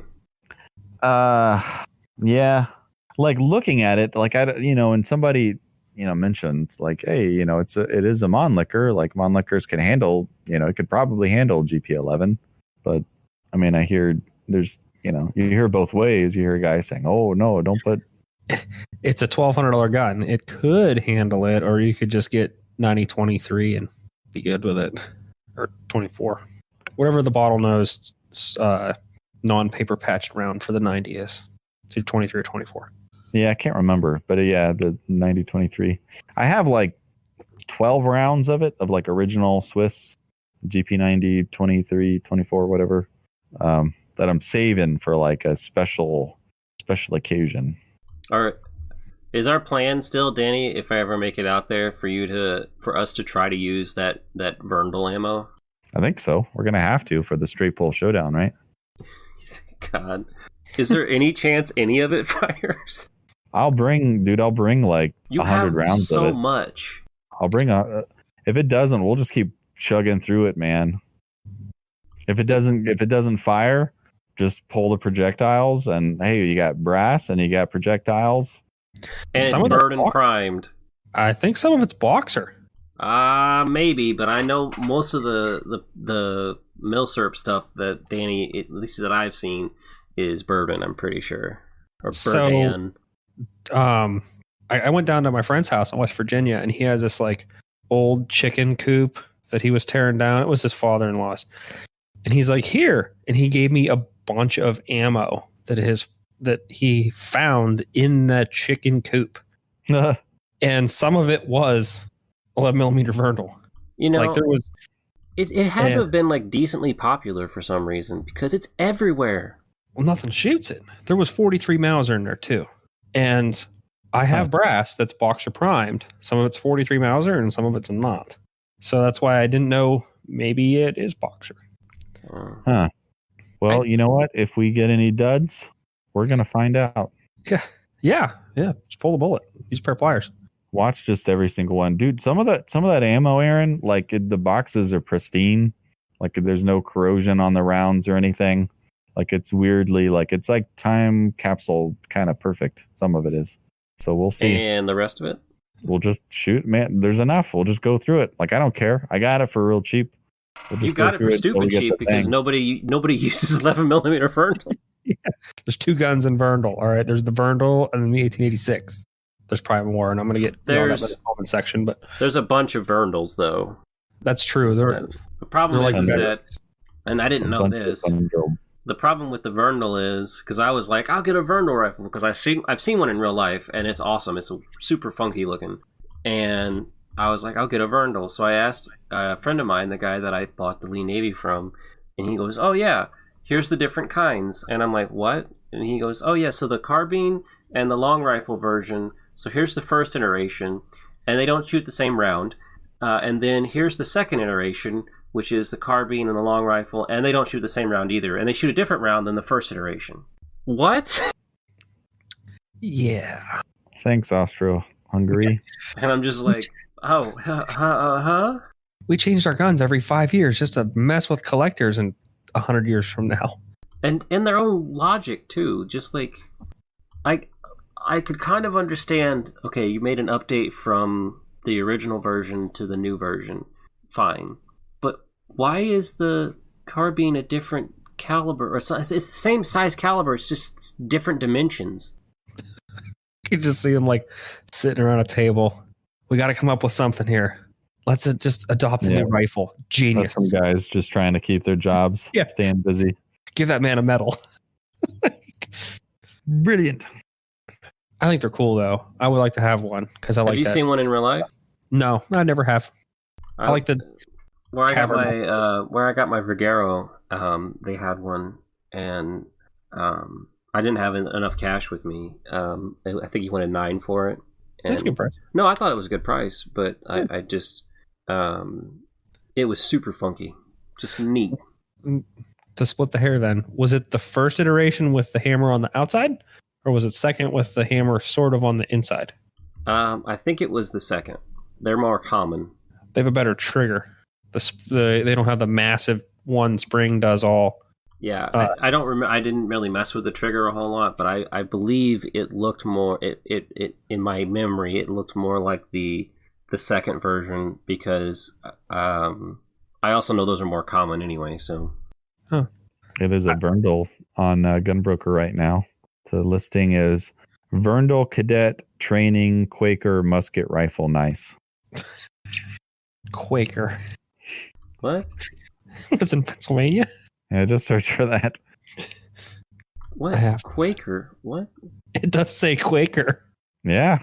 Well, Danny, our mutual friend with the straight poles, he actually has a training rifle version of the Verndl, which was to shoot blanks, and it's pretty neat. That is the first variation. I wish that guy would sell me something. He doesn't trust you. So weird. I wouldn't either. What the F? I mean, like, I don't trust Danny either. What a weird haircut. Like, if he sold me an antique, it's not even a firearm. It's a hunk of metal, like, according to the government. Like, it's completely I really don't think it's about the firearm thing. I think he just doesn't trust you to send him the money. Well, he wouldn't send the gun first. Like, why wouldn't he at least should I just send him money randomly just to break the ice? And be like, hey, consider this a down payment on future. I don't even know how much stuff he has left, to be honest. I haven't talked to him in a while. Oh, man. It's probably most of his, like, expensive antiques, if I had to guess. Just give me his antique. His antique. Give me his address, and I will just send him a really nice handwritten letter, and just with a bunch of cash. What I think he was doing, was selling stuff for his grandkids' college. So, like, he still has stuff. He was just selling duplicates. Yeah. Because I see him post all the time, and he still has pictures and stuff like that, and it's like, I know he still has stuff. Still never managed to get up there, but after COVID started, it's kind of... You already got it, man. You're immune, right? But to the strain that I got, yeah. You're fine. Yeah, they say you don't carry antibodies for that long. Like, you carry antibodies for like 3 to 6 months or something like that. I am not a doctor. This is not medical advice, but that's what I've heard.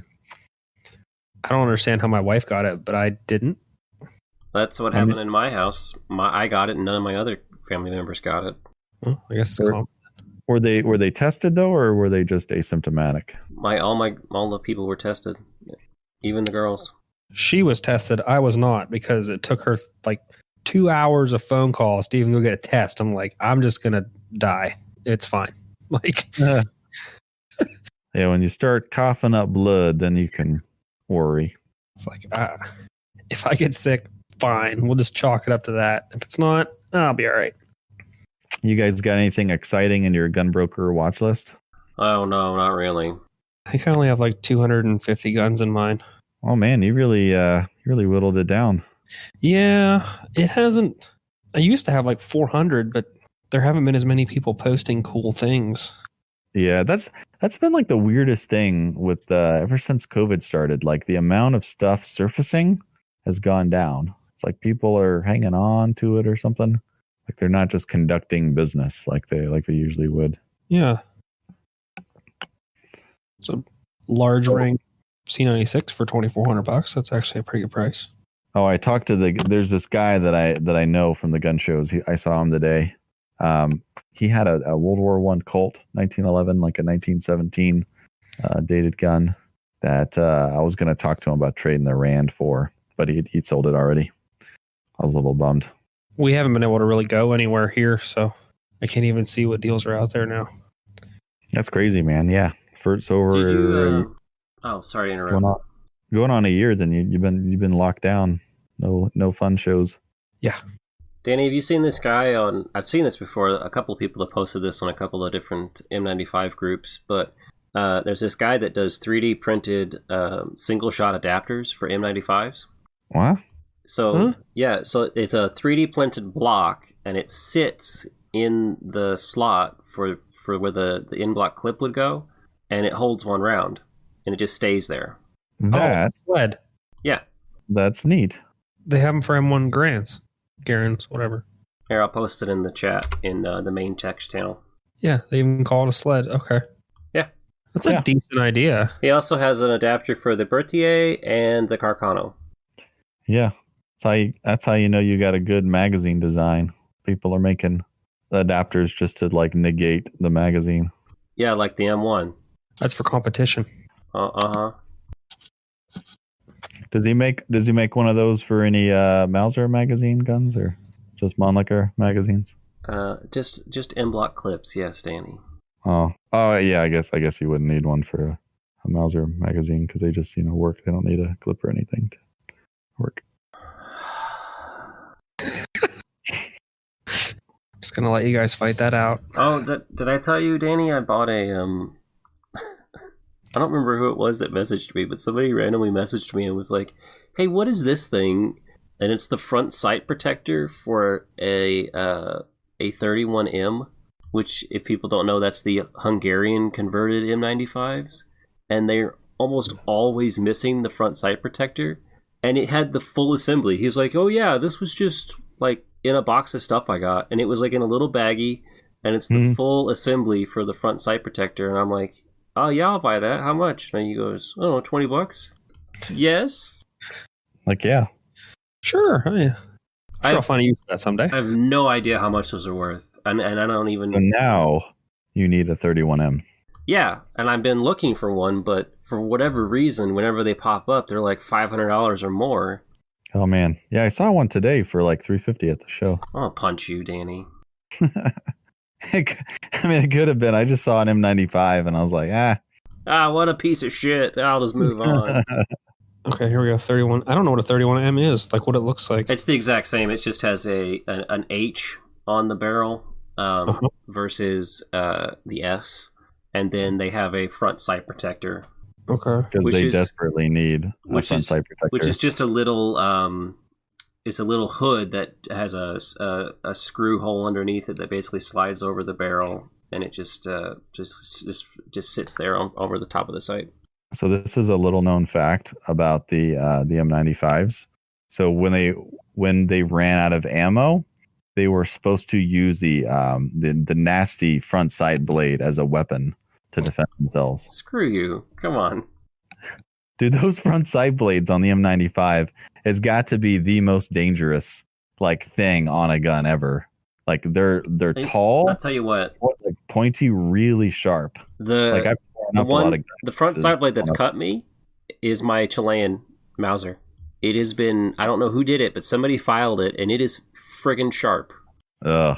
And if you're not paying attention, you rub your hand down it. I have been cut by it before.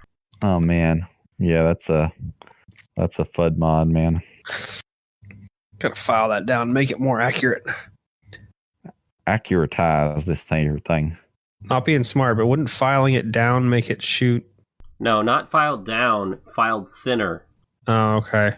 to make it more of a thin blade. I don't understand the logic behind the thin blade. People love that, but if you're shooting at range, the thicker front post, you can put the target in a different section of the post. Oh yeah, for windage. Yeah, for windage. And I have friends that love that. Like, oh, you gotta have the national match, like 60 thousandths front post. It's like the size of a hair. It's like, how do you see it? Or, where do you aim if it's not hitting? Oh, you make a sight adjustment. It's like, but then the wind blows and it makes your adjustment wrong. And because it's a hair, it's like way off. Yeah, I guess I just don't understand it. Man, this Mauser HSC is very tempting. This is going to be another one of those. Stop it, Danny. It's going to be another one of those pistols that I just like stare at and like until it sells and then just regret not buying it. That's all it is. Somebody's posted 8 different M95s, all at the starting bid of $500, and they're like all from the same bidder or same person, and they're not anything special. What is the market price of one now, out of curiosity? I wouldn't pay $500 for one. They're way too common for that to be a $500 firearm. I would say between 3 to 4. Okay. Now, I haven't been watching Gunbroker, so I might be talking out of my ass there, but they're not. The prices have been suppressed because the ammo is not readily available, and they're just not common. And like Danny has experienced, they're not a super fun gun to shoot a bunch. Yeah, I forgot if they were my number 2 or number 3. They were the number 2 for you, but it's also like, for one, it's not fun to shoot because it's expensive to shoot, and 2, it's obviously more heavy recoil. So like, if you're an older person, you're not going to shoot it a bunch. I don't trust mine. I slam fired it once. It scared me. I've done that. That's what you call fully bolt action. Yeah. Shoved the bolt home. Boom. Buddy was like, that just, yeah, it did. Like, I mean, you were doing everything safe. I'm like, I know. I'm like, I'm just going to put this away. I haven't shot it since. Now, is that a bug or a feature? It's if I had to guess, it's probably the trigger sear worn down, or the bolt didn't. Probably just the trigger sear not catching it, or not catching it fully and then letting it go, which is what happened to mine. It was a brown alert moment, is what it was. I have mine on tape. I filmed it. It's really? It's on YouTube, I'm pretty sure, but it's not. It's a private video, but yeah, it's I filmed it and it was a fun experience. Danny thought that was really funny because I'm like a funny face. Oh yeah. It is not fun when it happens. I think we made your nickname or something on Facebook. Bolt, I don't know, slam, fully bolt action, slam fire surprise or something like that. Did you ever have a rifle double fire? Like a semi-automatic rifle? Me, yeah. The M14s, I don't know why, or not M14s, M1As, some of them will just do it. And especially the national match guns, right? I shot my buddies and I was like, have you ever had this do this? He's like, no, I've only ever shot it a few times. I'm like, okay. And I tried it and I got it to work. I'm like, there you go. And his eyes were as big as pie plates. He's like, that was awesome. Like, the second round is like way out there. Yeah. Because it climbs. Yeah, it climbs a lot. Yeah, man. It's like the closest thing to like legal full auto you can get, I guess. It's when it accidentally does it. Yeah. It's like a semi bump fire. I don't like when it does it. It's annoying more than anything else. Oh, I have a good one for you. Today at the show, thank you. There was a guy selling a Romanian G AK, like a parts kit rebuild, and on a friggin' zip tie hanging from the trigger guard, he had the auto sear that he kept out of the parts kit. And he's like, yep, if you buy it, all you got to do is just drill a hole at a spring, throw that in there. There you go. Pay a $200 tax stamp. And I was like, what? Yeah. It's a federal pat me in the ass. Nice try, ATF. Yeah. I'll buy this gun. You can keep this part. Oh, Danny. I'm not to this level yet, but I do every once in a while find M95s with the correct bolts for a Bulgarian contract rifle. And I'm like, do I just pay the money to buy this rifle for the bolt sleeve? That's what you do, man. I'm not to that level yet. I'm not to that level yet. Oh, come on. Just swap out the bolt sleeve and sell the gun, like if it's a decent price. Dude, I do stuff like that. Like I'll buy a gun. Like, dude, the main reason the M38 that I just bought, the main reason why I bought it is because it has a T-marked rear sight. The T-marked rear sight, it's the they didn't make too many of them, and it's the only rear sight that they made specifically for the M41 Spitzer ammo. Not like they made some like aftermarket like fiddly bit ones, but like an actual like tangent leaf rear sight. Make sure you write that down in your list. So when your kid goes to sell it, they don't get screwed. Like, yeah, it's not in my book. I definitely don't put that much detail in the book. I think something like that would be important. Like, this is technically worth a little more because of this weird thing that only someone who collects Swedish rifles would know or care about. Yeah. I think I showed it in the video. I recorded my Swedish Mauser Evolution video. Finally, I've literally been planning on doing this for 3 years. Like exactly 3 years. And I recorded it on Thursday, and it's about 2 hours worth of footage, like raw footage, unedited, because there's a lot of like, you know, bloopers and everything that like I'm cutting out of it. But it's just like a ton of work, and I've been editing it since Thursday. I need to get up, but I think I showed the rear sight in that one. But that'll be my first video of the year, I think. I don't think Have I put out a video this year? I thought you did one. You've been kind of slow on them recently. Yeah, somebody messaged me. Somebody messaged the Milsurp World Facebook account and he like asked me if I was okay. He's like, hey, I haven't seen you put up a video lately. You okay?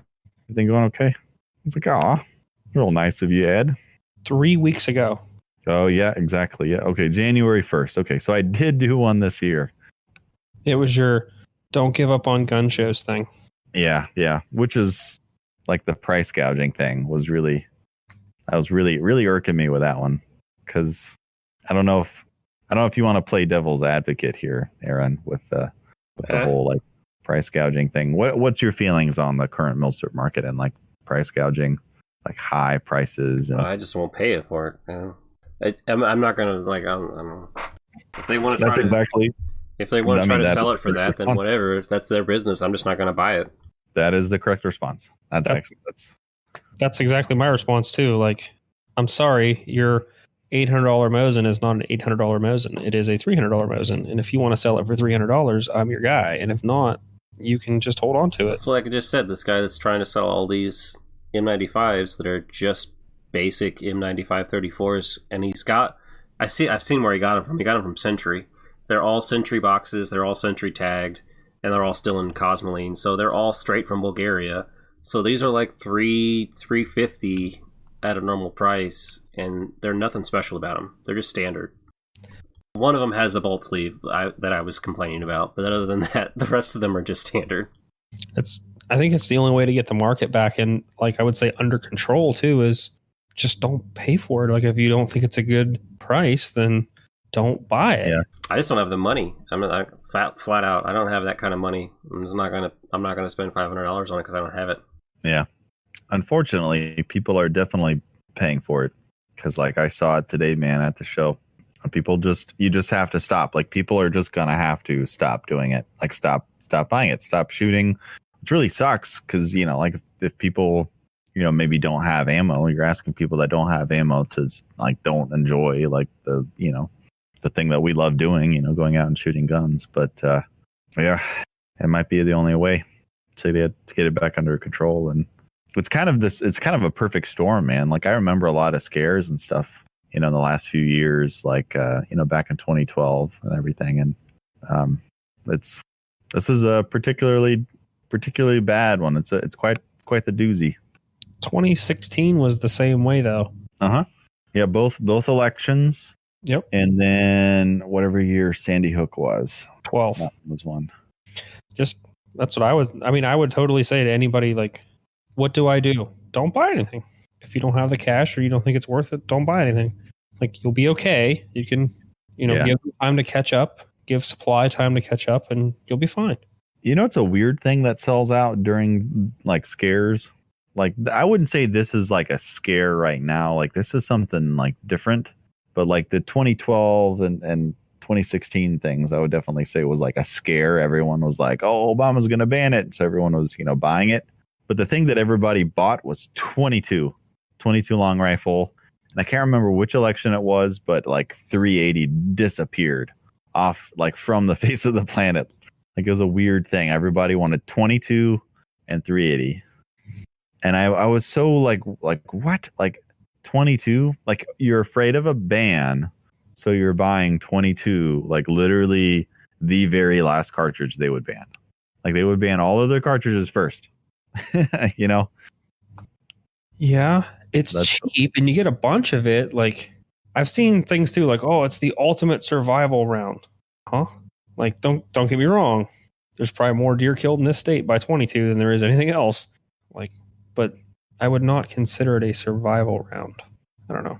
That was the last time that happened. I remember, I believe that's how it worked. So everything else was gone. Like 223 556 gone first thing. 76239 gone first thing. And then it was 22. It didn't seem to go first. It went like third. And then you started seeing and hearing that, like, oh, it's the ultimate survival cartridge. Okay. Why? Like, I don't know. I don't understand it. Maybe that crosses over into a little bit of like FUD lure or something. I would say that's fair. It's definitely the easiest cartridge to own thousands of. Oh, definitely. I got friends that own, like, yeah, I got like 10,022. And it's like, where at? Like, oh, it's like right there. And it's in a little like bucket. Yeah.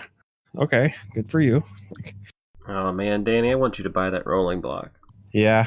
I mean, I think I told you about it, man. Like, I gave it a good look over. The board's good, but I'm pretty sure, like, the way I was looking, the way the wood was matching up with the metal, like the wood's a little lower. Like, I think it's been sanded, and there's like real light pitting on the metal that's been blued over. I'm pretty sure, because it's not like patina. It's been like, and it might be like, if it's like an Arsenal refinish, then whatever, that's cool.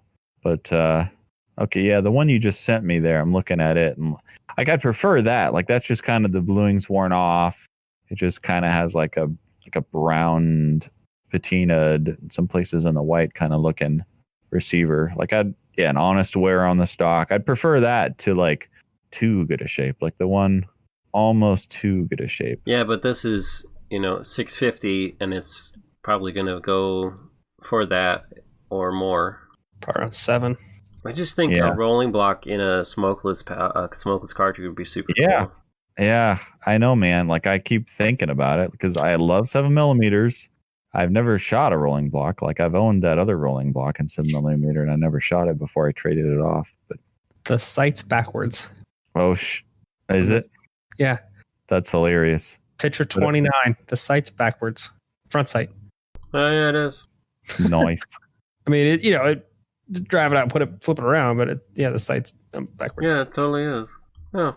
Oh, I got a good story to tell. I told Jared this story the other day, but I'll tell you this, Aaron, and everybody.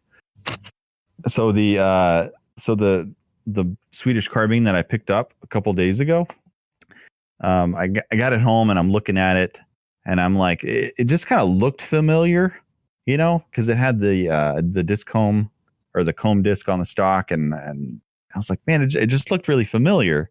So I go on my phone and I'm searching through this because I owned one like back in 2019, and that I traded off, and I went all the way back and I found the pictures of it, and I pull it up, and sure enough, it's the same exact gun, like same serial number, same exact gun in the pictures. So you bought your gun again?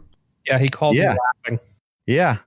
I bought the gun again. I got it in like early July 2019, and I traded it in late July 2019. And here, January 2021, I got it back. Did you tell your wife that? I was curious.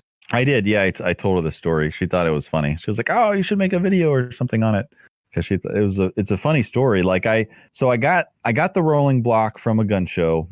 I paid like $300 for it, something like that. And yeah, 300. and the guy wanted that rolling block who had the Swedish carbine. So I think he wanted a little bit of money. He wanted $850 for that Swedish carbine. So he's like, give me some cash and the rolling block, and I'll trade you. And it had this sling on it and a bayonet. So I was like, okay. So I did that trade. So I got the carbine, and then there's a guy at the big Missouri Valley Collector Show, which is like a real nice show. And he was a Swede collector there, and he had the Swiss 1893 Mannlicher. So I traded him the Swedish carbine for the Swiss carbine, and I got the Swiss carbine. And like afterwards, I've kind of regretted it.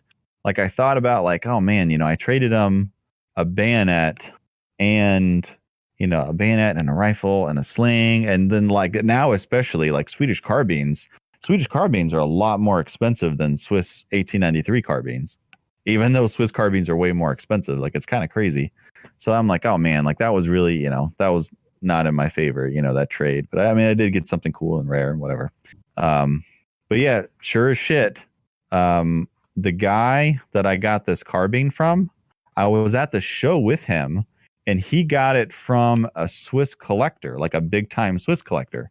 So these two guys must have known each other. They must have both been big Swiss collectors and just, whatever. And then like did the trade, and then my friend got it from him and then gave it to me or sold it to me. So just crazy. Round we go.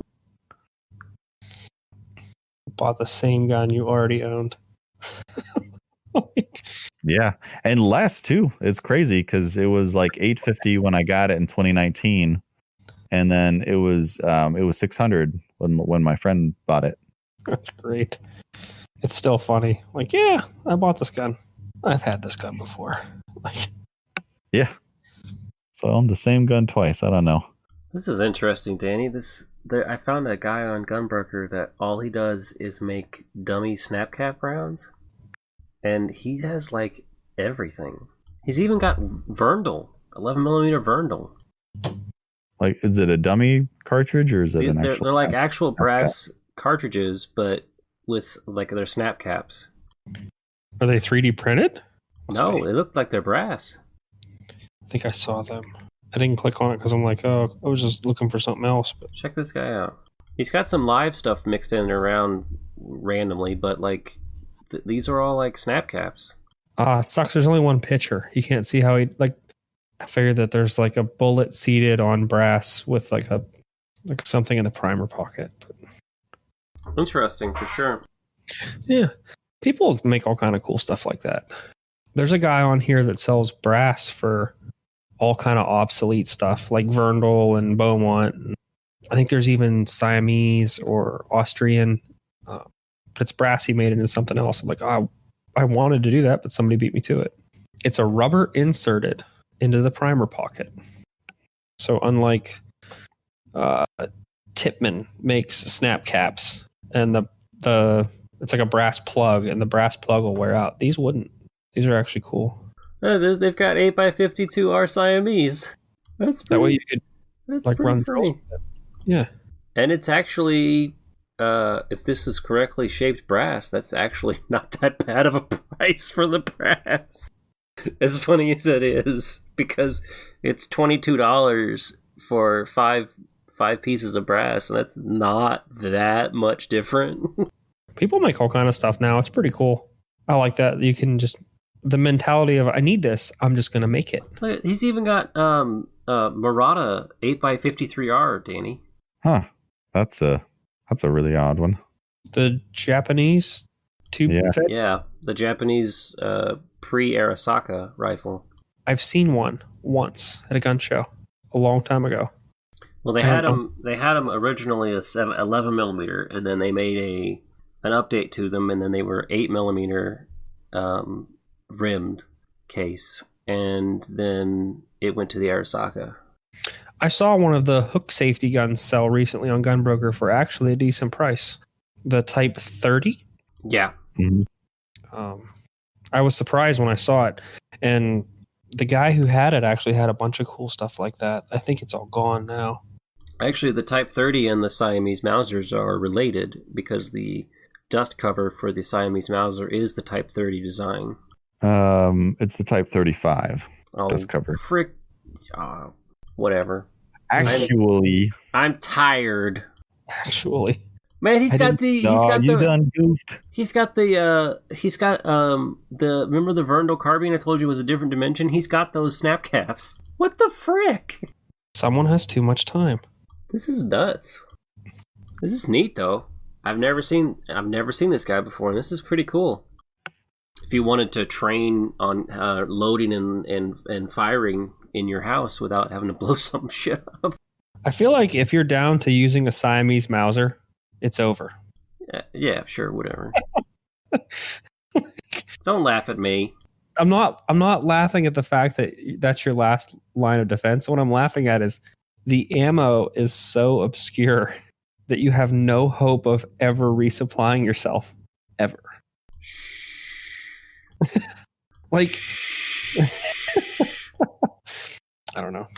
That's probably not going to make it up. I was shushing him because it was probably going to be just filtered out by the stupid editing program. I could hear it. All right, I'm getting kind of tired. Are we? We want to wrap up.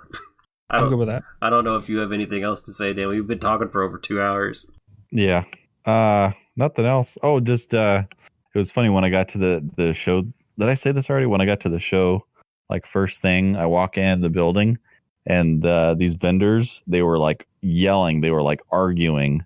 It looked like one of the customers, and then like one of the guys was arguing, and then somebody else was shouting back at him. I've just never seen like an actual shouting match, like argument at a gun show before. And like everybody, like it had gotten like quiet, and everyone was like stopped and like was watching them. It's like, oh man. Yeah, I've seen that before. I haven't. Gun show, like a shouting match at a gun show. Yeah, just a shouting match. Yeah, and everybody does. Like everybody, it's like one of those things where you're like, you have that response of like, you shouldn't be doing this in public, and everybody just stops and watches. Yeah, because it's like reality TV. You know, it's like a train wreck. You got to stop and watch. That's surprising because at least here, the gun shows are actually really nice. To where my now wife, when we first went to a gun show, she was like, okay, she was never really around guns as much, but she was okay with it and she wanted to go experience it. And she's like, man, everyone there was really nice and polite. I'm like, I know, that's the way it is. I've never seen or heard anything like that before. Yeah. Typically it is like, you bump into someone at a gun show. It's like, oh, excuse me. And it's very nice, especially compared to some. I just did the math and looked it up. It's going to be about $450 to get that Lee Navy running. Oof. That calls for an oof. That's an oof. Yeah. But typically gun shows are very, polite. And this was a very odd. This is just the first time. Like I've been to a lot of gun shows in a lot of states, and that's the first one I've seen like an actual cussing, shouting match. And like there were people that like needed help that wanted to like buy guns and stuff from them, and these guys are like yelling at each other, and they're both armed. Like that's the thing. They both had like sidearms. It's like, they got pistols strapped on them and they're just shouting. Just calm down. Everybody take 5. So. All right. Well, you want me to wrap up, Danny? Yeah. I'll wrap up. I'll participate today. Yay. Thank you everybody for listening to us ramble on. Maybe next time we'll actually have a topic. I don't know. I know we said we would do like 2 years ago a topic of conversion rifles, and we've never done it. Oh, I forgot about that. Yeah, me too. Yeah, we said that like 2 years ago when we first started. Whatever. But I think there is a chance. I don't want to say anything like unless it might not happen, but there's a chance that Danny and I are going to be doing a straight pull showdown where we've been talking about it on and off, but where we're going to be shooting every straight pull style design or whatever that we have available. I think the only thing we're missing is the M90, right, Danny? Yeah, I think so. We're not going to have every single variation of something, but the basic design, because I think you have all the Swiss ones, right, Danny? Yep. I got the 1893 Mannlicher, the K31, the 1911, the 1889, and then I have the Ross. Yeah, you have a Ross. I forgot you had a Ross. And then I have the Lee Navy, the M95, and the 1886. So the only thing we're missing is the M90, because the 8890s are still falling block. So it's the same action, just a different caliber.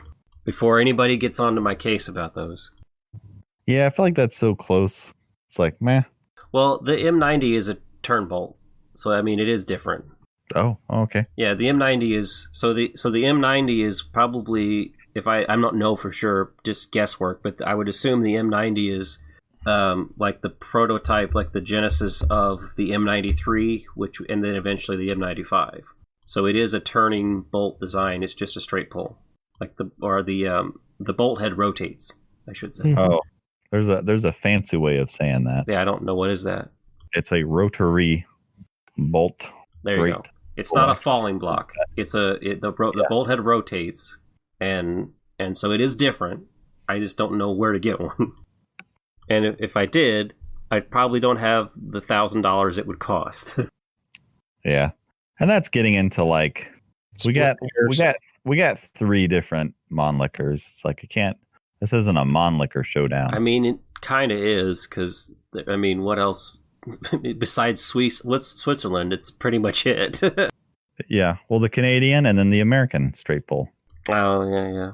I believe the Canadian, the Mark II Ross is different than a Mark III Ross, because the Mark III Ross has the helical cuts. Interrupted screw. Yeah, we're not. Like I said, we're not getting into that. Okay. Shit. Now we're gonna need a Mark II with a dump mag. Yep. Have you ever shot your Ross, Danny? No. And I haven't shot a gun in like a long time. Yeah, same here. I need to shoot more, but it's like I just don't have time. Yeah, I'm sure after the baby comes, we'll find some more time. Oh yeah. You definitely get more time after kids are born. So that's the other thing with the straight pull showdown, is that you have to come. The kids due in June, so it'll have to be like either well before or well after. Right. After. I was thinking around March, but I haven't talked to you about that. But the issue is going to be getting the time and, at this point, the money together to buy the crap for the Lee Navy.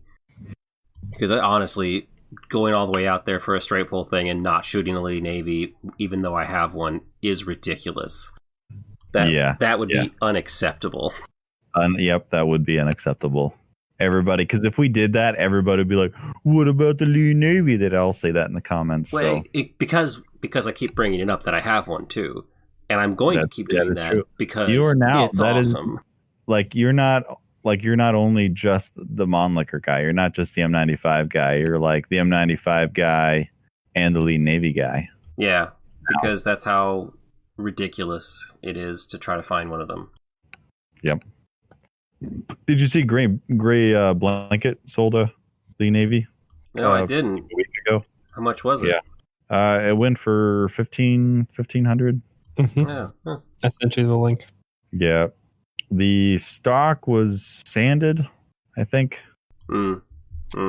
Somebody messed with the stock, and I think that was it. That's not terrible. And that's the funny thing, is that because they're so hard to find, they don't go up in value that much.